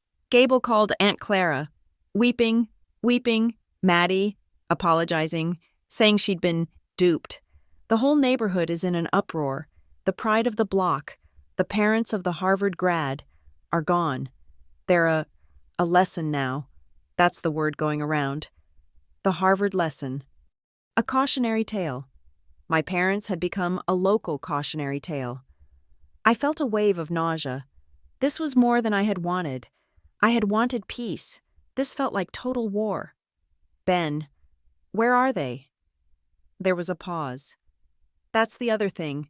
Maddie, Anya's letter, it wasn't just a threat. It included the notice from Colonial Rentals, the one you got from Peter. The one that removed my name from the lease. Yeah, and it informed them they would have to reapply for their own apartment, under their own names, and pass a credit and income check, or be evicted in 30 days. The realization hit me. They can't. They have no credit. They have no income. Not anymore." "Exactly," Ben said. "They're out. They're gone. Maddie, they packed up the Taurus. Aunt Clara found out. They're at the Red Roof Inn, the one on the interstate. Are they calling you? Harassing you?" "No," Ben said, and his voice was full of a strange, quiet wonder. "That's the part I can't get over. Their phones are silent. They're not calling Aunt Clara to scream. They're not calling Uncle Mark to threaten him. They're not texting me for money. They're just quiet." They had no audience left. The family had rendered its verdict. The church had excommunicated them. The neighbors had turned them into a joke. The performance was, for the first time in their lives, over. There was no one left to watch. "They're just gone," Ben finished. The motel room, the highway, the silence, that was their new reality, and it was, finally, my peace. The silence that followed the living room trial was a different kind of quiet. It wasn't the tense, heavy silence of waiting for an attack, nor the hollow silence of my initial shock. This was an empty space. It was the silence of a house after the occupants have moved out for good. The war was over. The ghosts had been exorcised, and now I was left with the simple, profound, and terrifying task of furnishing my own life. I moved out of my cramped, anxiety-filled apartment near the university at the end of the month. The place had too many memories.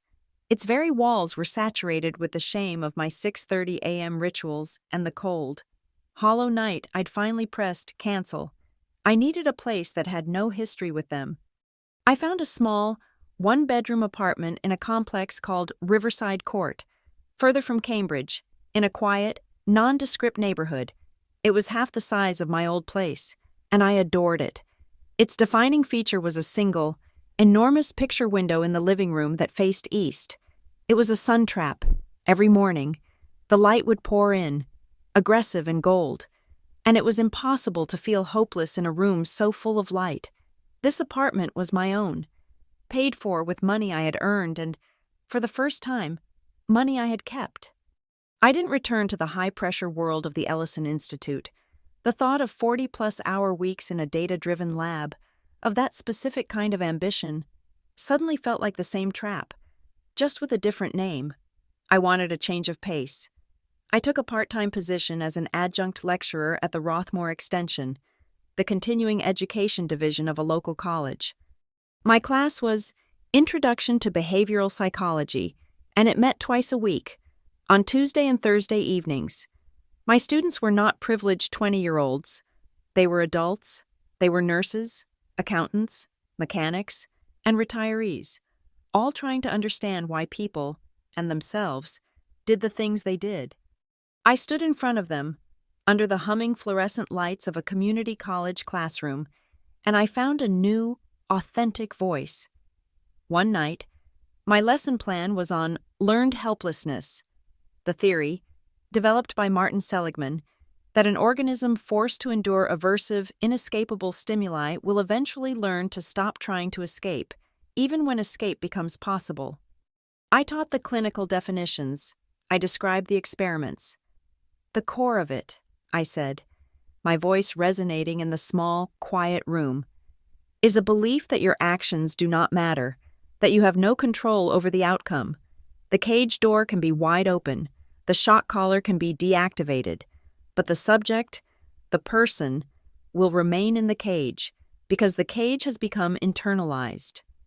A woman in the front row, a nurse in her 50s, was nodding, her pen poised over her notebook. And the only way to break this pattern, I continued, is not through a single, dramatic event, it's through proof. It's the small, repetitive, deliberate act of proving to the brain that an action does create a new result. It's relearning how to breathe and realizing that the air you're breathing is, for the first time, not poisoned. You have to practice breathing without guilt. As I said the words, I realized my hand was on my own chest, and I was, in that moment, practicing. I was teaching them the very map I had used to crawl out of my own life. I was no longer just a victim of their behavior. I was becoming an expert in it, and in teaching it, I was healing myself. My relationship with the geography of my life changed. I used to walk through Harvard Yard with my head down, my shoulders hunched, feeling like a fraud. Every gate I passed, every crimson banner, was a reminder of my debt, of the graduation they had missed. It was a place of shame. A few weeks into my new teaching role, I walked through the yard on a crisp autumn afternoon. I was on my way to the library, just to read, not for a grade, not for a paper, but for myself. I walked up to the Johnston Gate, the one I had leaned against while my world was ending. The iron was cold under my hand. I looked at the spot where I had dropped my phone, where the red flower had fallen. I no longer flinched. I no longer felt the phantom ache. I wasn't that person anymore. The gate was just a gate. The yard was just a yard. It was a place where I had worked hard and earned a degree. I had paid for it, in more ways than one, and it was mine. I looked straight at the old stone, at my own shadow stretching out on the grass, and I walked through. I didn't bow my head. I didn't hurry. I just walked. Ben came to visit that weekend. He had taken the bus down from Chicago, and he arrived at my new, sunny apartment with two things in his hands: a slightly lopsided chocolate cake from a box, and a bouquet of wildflowers, mostly daisies, clutched in a damp paper towel. He looked different. The haunted, strained look he'd had on the phone was gone. He looked lighter. "It's small," he said, looking around my tiny, bright living room. "It's perfect," I said. "It's really yellow," he said, squinting into the sunlight. "It is," I laughed. We sat on the floor, because I only owned one chair, and we ate the messy, lopsided cake with forks, straight from the tin. We talked about his work. We talked about the weather. We talked about a movie he'd seen. We didn't, for a full hour, mention them. Finally, he put his fork down and looked at me, his expression serious. "I feel," he said slowly, "like I just finished a 20-year-long final exam that I never signed up for." He looked around the room, at the sun on the floor. "You know," he said, "this is kind of our graduation day, too, just the real one." He met my eyes, and he smiled, a real, genuine smile. "We graduated from them, Maddie." That one sentence reframed everything. The trauma was not just a wound, it was a curriculum. The pain was not just damage, it was a degree. We had survived. We had passed. We had graduated. To us, I said, raising my fork. To us, he replied, clinking his against mine. Later that day, I finally unpacked the last box. In it was my Harvard diploma, still in its crimson folder. I had nowhere to put it in my old apartment. It had felt like a monument to my own stupidity. Now, I took it out. I had bought a simple, black frame. I put the diploma in the frame and looked for a place to hang it. I hung it on the main wall in my tiny living room, right where the sun would hit it. And then I took something else from the box. It was a single piece of paper. The last printed, transfer-confirmed receipt from my bank. The final, $650 payment I had ever made. I looked at it for a long time, the proof of my servitude. I folded it, and then, slowly, I tore it exactly in half. I took the two pieces, and I pinned them to the wall, right next to the framed Harvard degree. Ben saw me. "What's that?" "The other half of the story," I said. "The degree and the cost. I don't want to hide either of them." He just nodded. He understood. We spent the rest of the weekend not as victims, but as architects. We were graduates. It was time for our postdoc. "We're not the only ones," I said, sitting on the floor. A laptop open between us. "God, Ben, we can't be—" "The accident club," he said, his voice grim. "I want to do something," I said. "All that money, it's gone. But the lesson isn't. I want to use the lesson." We drafted it that afternoon. We bought a domain name. We called it the Boundaries and Bravery Fund. It wasn't a charity. It was a resource, a small, micro-grant fund for people who were in the process of extricating themselves from situations of financial coercion. Money for a new apartment deposit. Money for a lawyer's consultation fee. Money to change the locks. We weren't therapists, but we could provide the one thing a victim needs most: an exit strategy. We spent an hour working on the slogan, the mission statement. Finally, we landed on it. For those who choose peace over permission, we put it on the front page. We launched it quietly. Ben and I each put in $200, the first money we had. Money that was truly ours. We didn't tell anyone. We didn't post it on our social media. We just put it out into the world. A week later, an email came. "A new donation has been received. It was for $25. The donor was listed as anonymous." The note attached just said, "I needed to see this today. Thank you. I choose peace."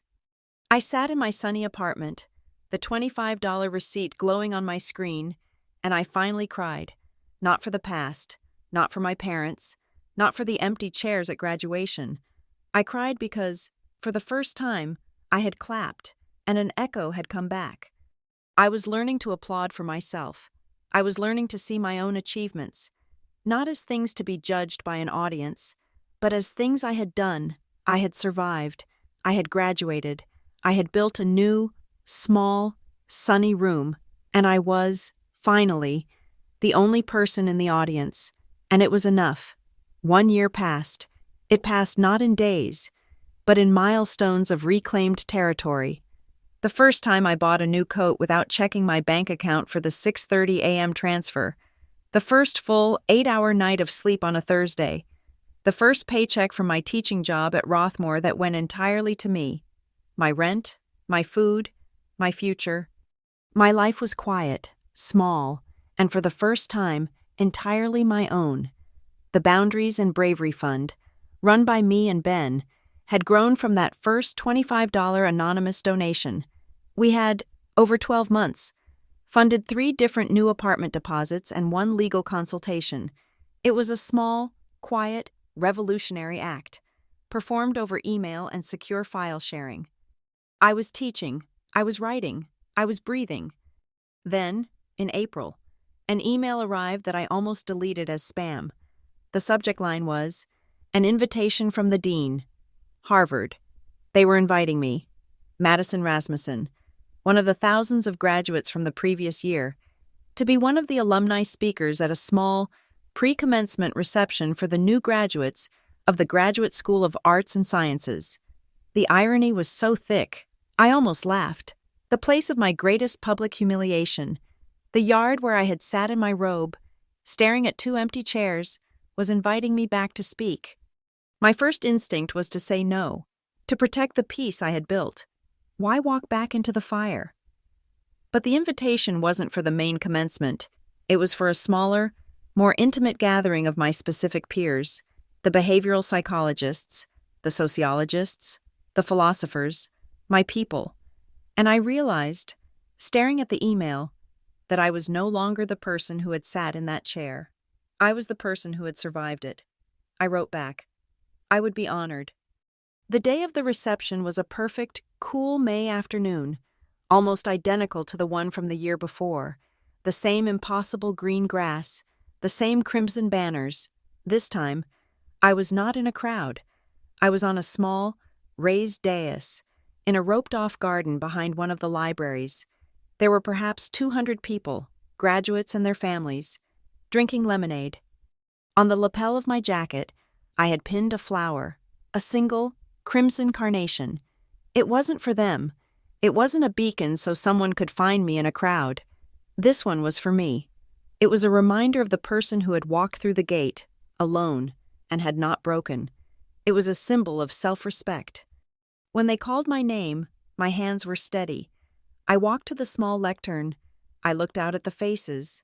They were young, brilliant, and terrified, just as I had been. I put my notes down. I looked at them. "Good afternoon," I said. My voice was clear. "A year ago, I sat exactly where you are sitting. Well, not exactly.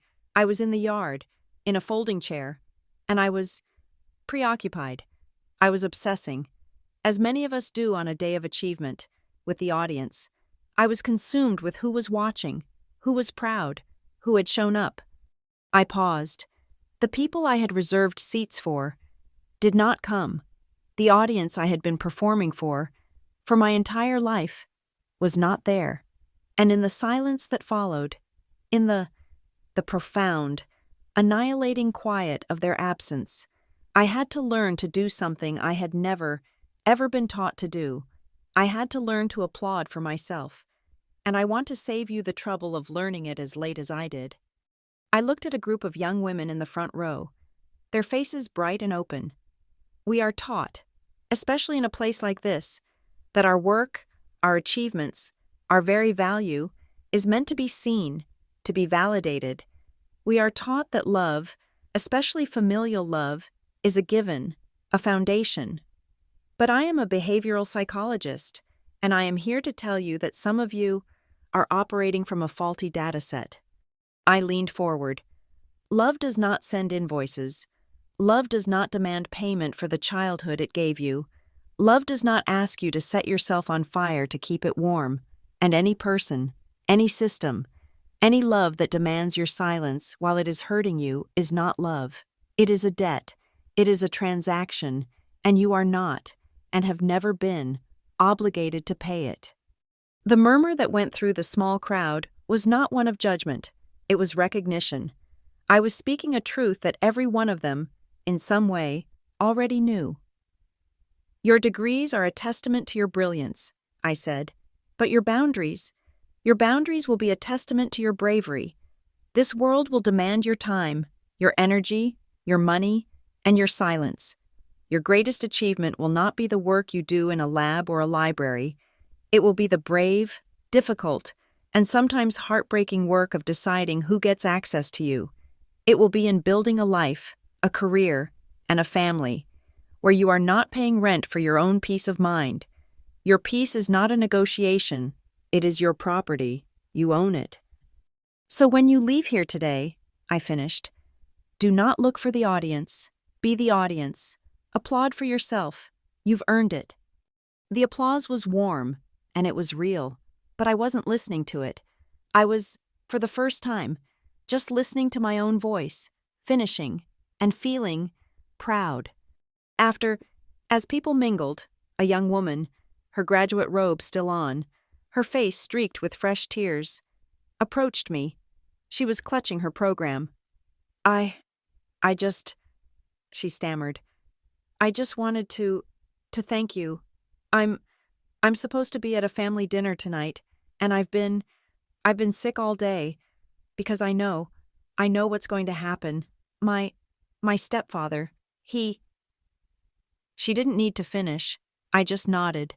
She took a deep breath, and the words came out in a rush. "I always thought that cutting them off, that it would make me a cold person, that I would be ungrateful, abandoning them, like like, well, you know." She looked at me, her eyes desperate. "Cutting ties doesn't make me cold, does it? It it makes me whole." Her words hit me so hard I almost staggered. "It makes me whole." I put my hand on her arm. Her robe was made of that cheap polyester blend. "It's not cold," I said, my voice quiet. "Just for her. Being whole it's just cold at first. It's like jumping into a lake in October. It's a shock. It feels like you can't breathe. You think, this is a mistake. I'm going to die in here. But you don't. You tread water. You keep moving, and eventually, your own body heat starts to warm the water around you, and you realize, I'm not cold. I'm just swimming. And then it gets warm. I promise you, it gets warm." She just stared at me for a second. Then she lunged forward and hugged me. A fierce, desperate, grateful hug. "Thank you," she whispered. "I'm going to choose peace. Tonight." She let go, and was gone, swallowed by the crowd. The student newspaper, in its small write-up of the event, bypassed the usual platitudes about changing the world. The headline was, "A Lesson in Emotional Hygiene. Madison Rasmussen on the Right to Choose Peace." The student writer had quoted me perfectly, and they had quoted the girl, the story, I realized, was no longer just mine. It belonged to everyone who had ever had to choose between being whole and being good. A week later, I was on a Zoom call. It was the first grant interview for the Boundaries and Bravery Fund. Ben was on the call too. A small, supportive square on my screen. The woman's name was Maya. She was in Oregon. She had 2 small children. Her face on the screen was exhausted, bruised-looking, but her eyes were fire. She was trying to leave her husband, but her name was on no bank accounts. He had financial control. She needed $1,500, enough for a deposit on an apartment and a U-Haul truck. He says I'm nothing without him," she whispered, her eyes darting to the door of her room. "He says I'm just a cost." "You are not a cost, Maya," I said, my voice firm. "You are an investment, and we are investing in you." Ben hit the transfer button while we were still on the call. Maya watched her phone. Her eyes widened. A sound escaped her, a sob that was half laughter, half disbelief. It's here. It's real." She looked up at me, at us, through the screen, tears pouring down her face. "Peace," she whispered. "I get to choose peace." We watched her cry, and for the first time, I felt like I had truly earned that degree. That evening, I was walking home. I took a shortcut through Harvard Yard. It was late. The tourists were gone. The yard was empty, quiet, and belonged to the shadows. I found myself standing in the spot where I had sat, the spot where seats C12 and C13 had been. Of course, there was nothing there. The chairs from commencement a year ago were long gone. The indentations in the earth had vanished. The grass had been watered, and cut, and watered again. It was a perfect, unbroken, unremarkable stretch of green. The earth had healed. The grass had regrown. I stood there for a long time, just breathing. The wound was gone. The scar wasn't even visible. It was just land. I got home to my sunny apartment. I was content. I was whole. I was, finally, warm. I made my mint tea. I checked my mail, junk mail, a magazine, a circular, and a letter. A thick windowed envelope from the New Albion Mutual Insurance Corporation. I didn't have any policies with them. I opened it. It was not a letter. It was a bill. It was a final notice for an overdue payment on a medical loan. A loan I had never heard of. A loan for $48,600. A loan for long-term specialized care. A loan taken out 18 months ago. A loan in my name, co-signed by Victor Rasmussen. A loan secured with my Social Security number. The fundraiser. The $32,000 fundraiser. It wasn't the con. It was just the down payment. This was the rest. I stood in my quiet, sun-filled apartment, my tea growing cold in my hand, the world-class education hanging on my wall. The grass had regrown, but the snakes were still in the garden. The storm had not passed. It had just been gathering strength, and I realized, standing directly in the eye.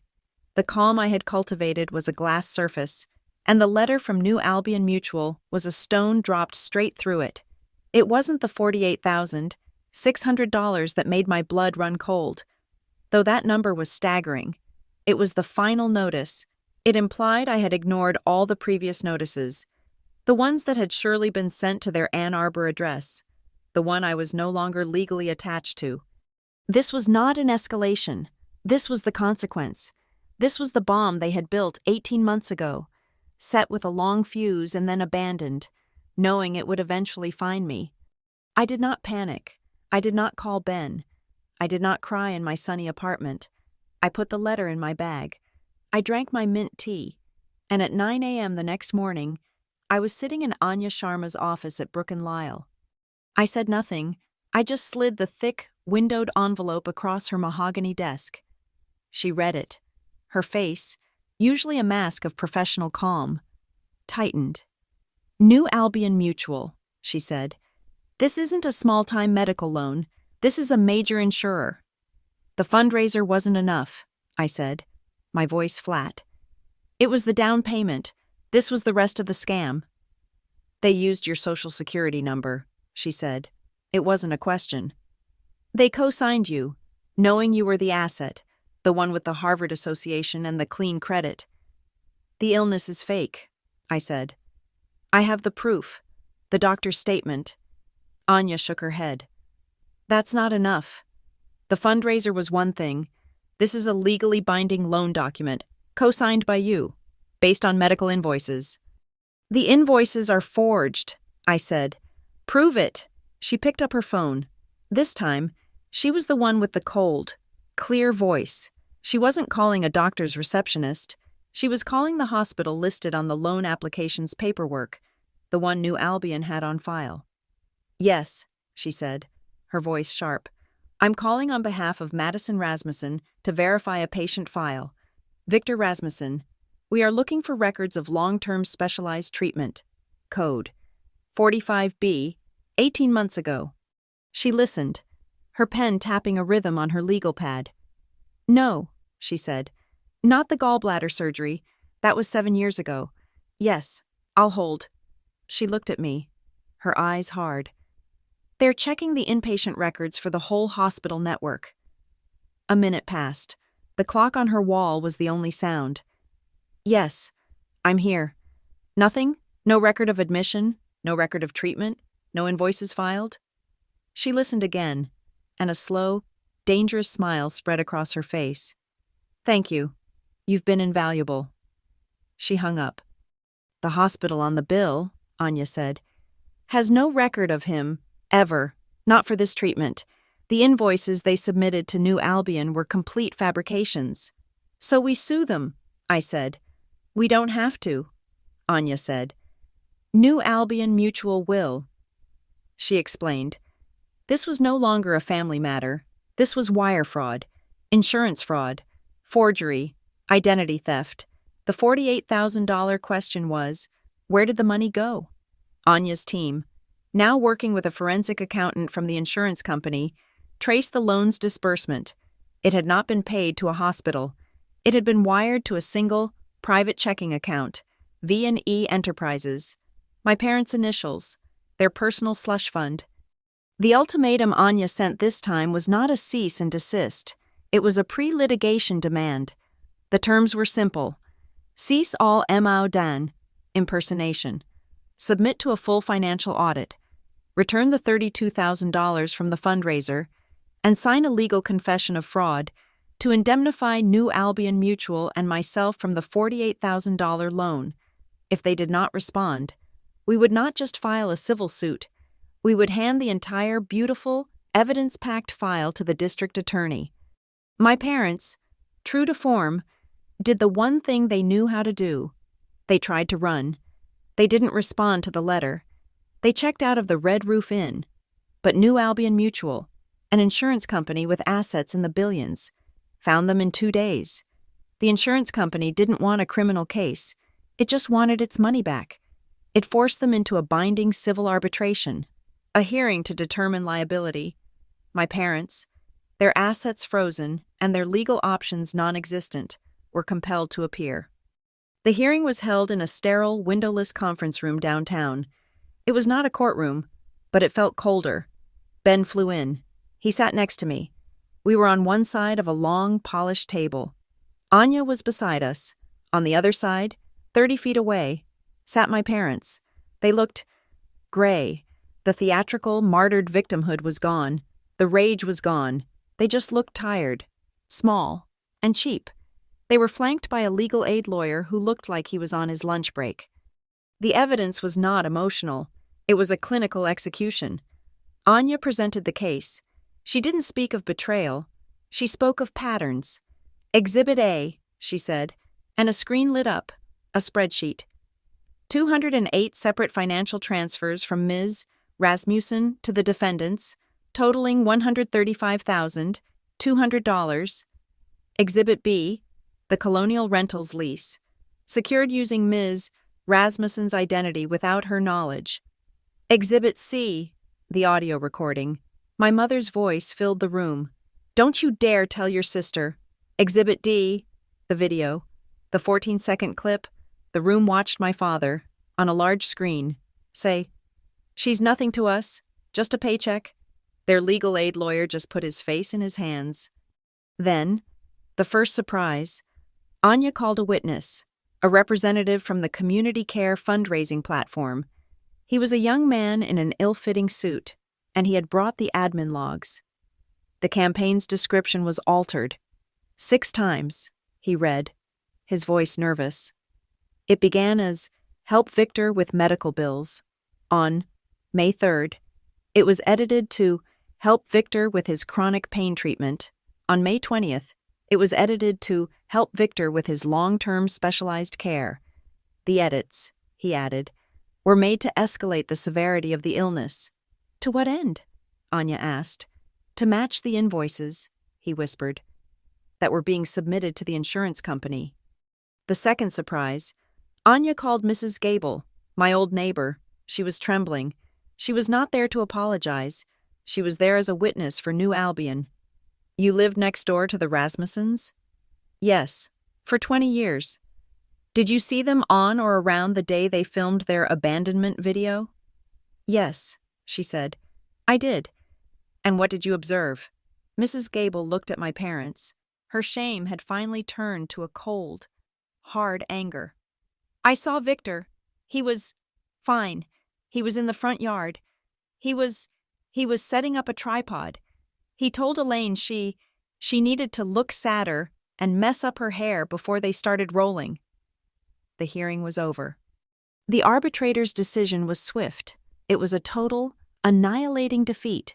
The finding, a clear pattern of fraudulent misrepresentation and identity-based deception. The judgment. My parents were ruled 100% liable for the $48,000 loan. They were ordered to liquidate their assets, including their car and any retirement funds, to repay New Albion Mutual. They were ordered to repay the $32,000 to the fundraiser, which the platform would then return to the donors. And finally, the judge granted my request, a 24-month, legally binding restraining order, no calls, no letters, no emails, no third-party contact. They were, by law, erased. After Anya handed me one last stack of papers. It was a simple revocation of any and all financial and medical power of attorney. It was the legal document that confirmed what my father had told me on my graduation day. I was, in the eyes of the law, nothing to them. My hand was perfectly steady as I signed my name. I went home. Ben and I did not celebrate. We just sat in my sunny apartment. He held my hand. I opened my laptop. I composed one final email. It was not to them. It was to their legal aid lawyer. The subject line was, "Final communication." The email was one line. From this day forward, all communication regarding the terms of the judgment or the order of protection must be directed to my counsel at Brook and Lyle. I wish them peace. I pressed send. I closed the laptop. I had, finally, graduated. The next day, I walked through Harvard Yard at sunset. It was a perfect, cool evening. The shadows were long on the grass. I stopped at the Johnston Gate, the place where my old life had ended. I wasn't there to mourn. I was just checking in. On my leather satchel, I had a small, dried crimson carnation pinned to the strap. Not a beacon, but a scar. A reminder of what I had paid for. The file in my head, the one marked Parents, was closed. It was sealed. It was in a records room I would never visit again. I pulled out a different file. It was a list of applicants for the Boundaries and Bravery Fund. The first 3 names we were granting scholarships to. My phone was silent. It had been for weeks. I stood there, my back to the yard, the closed case behind me, the new work in front of me. I turned and walked, not in triumph, but in a profound, deep, and unassailable quiet. The victory had no fireworks. It was just the sound of my own footsteps, walking away, and the clean, silent peace that echoed long after I was gone. Thank you so much for listening to this story. Let me know where in the world you are listening from.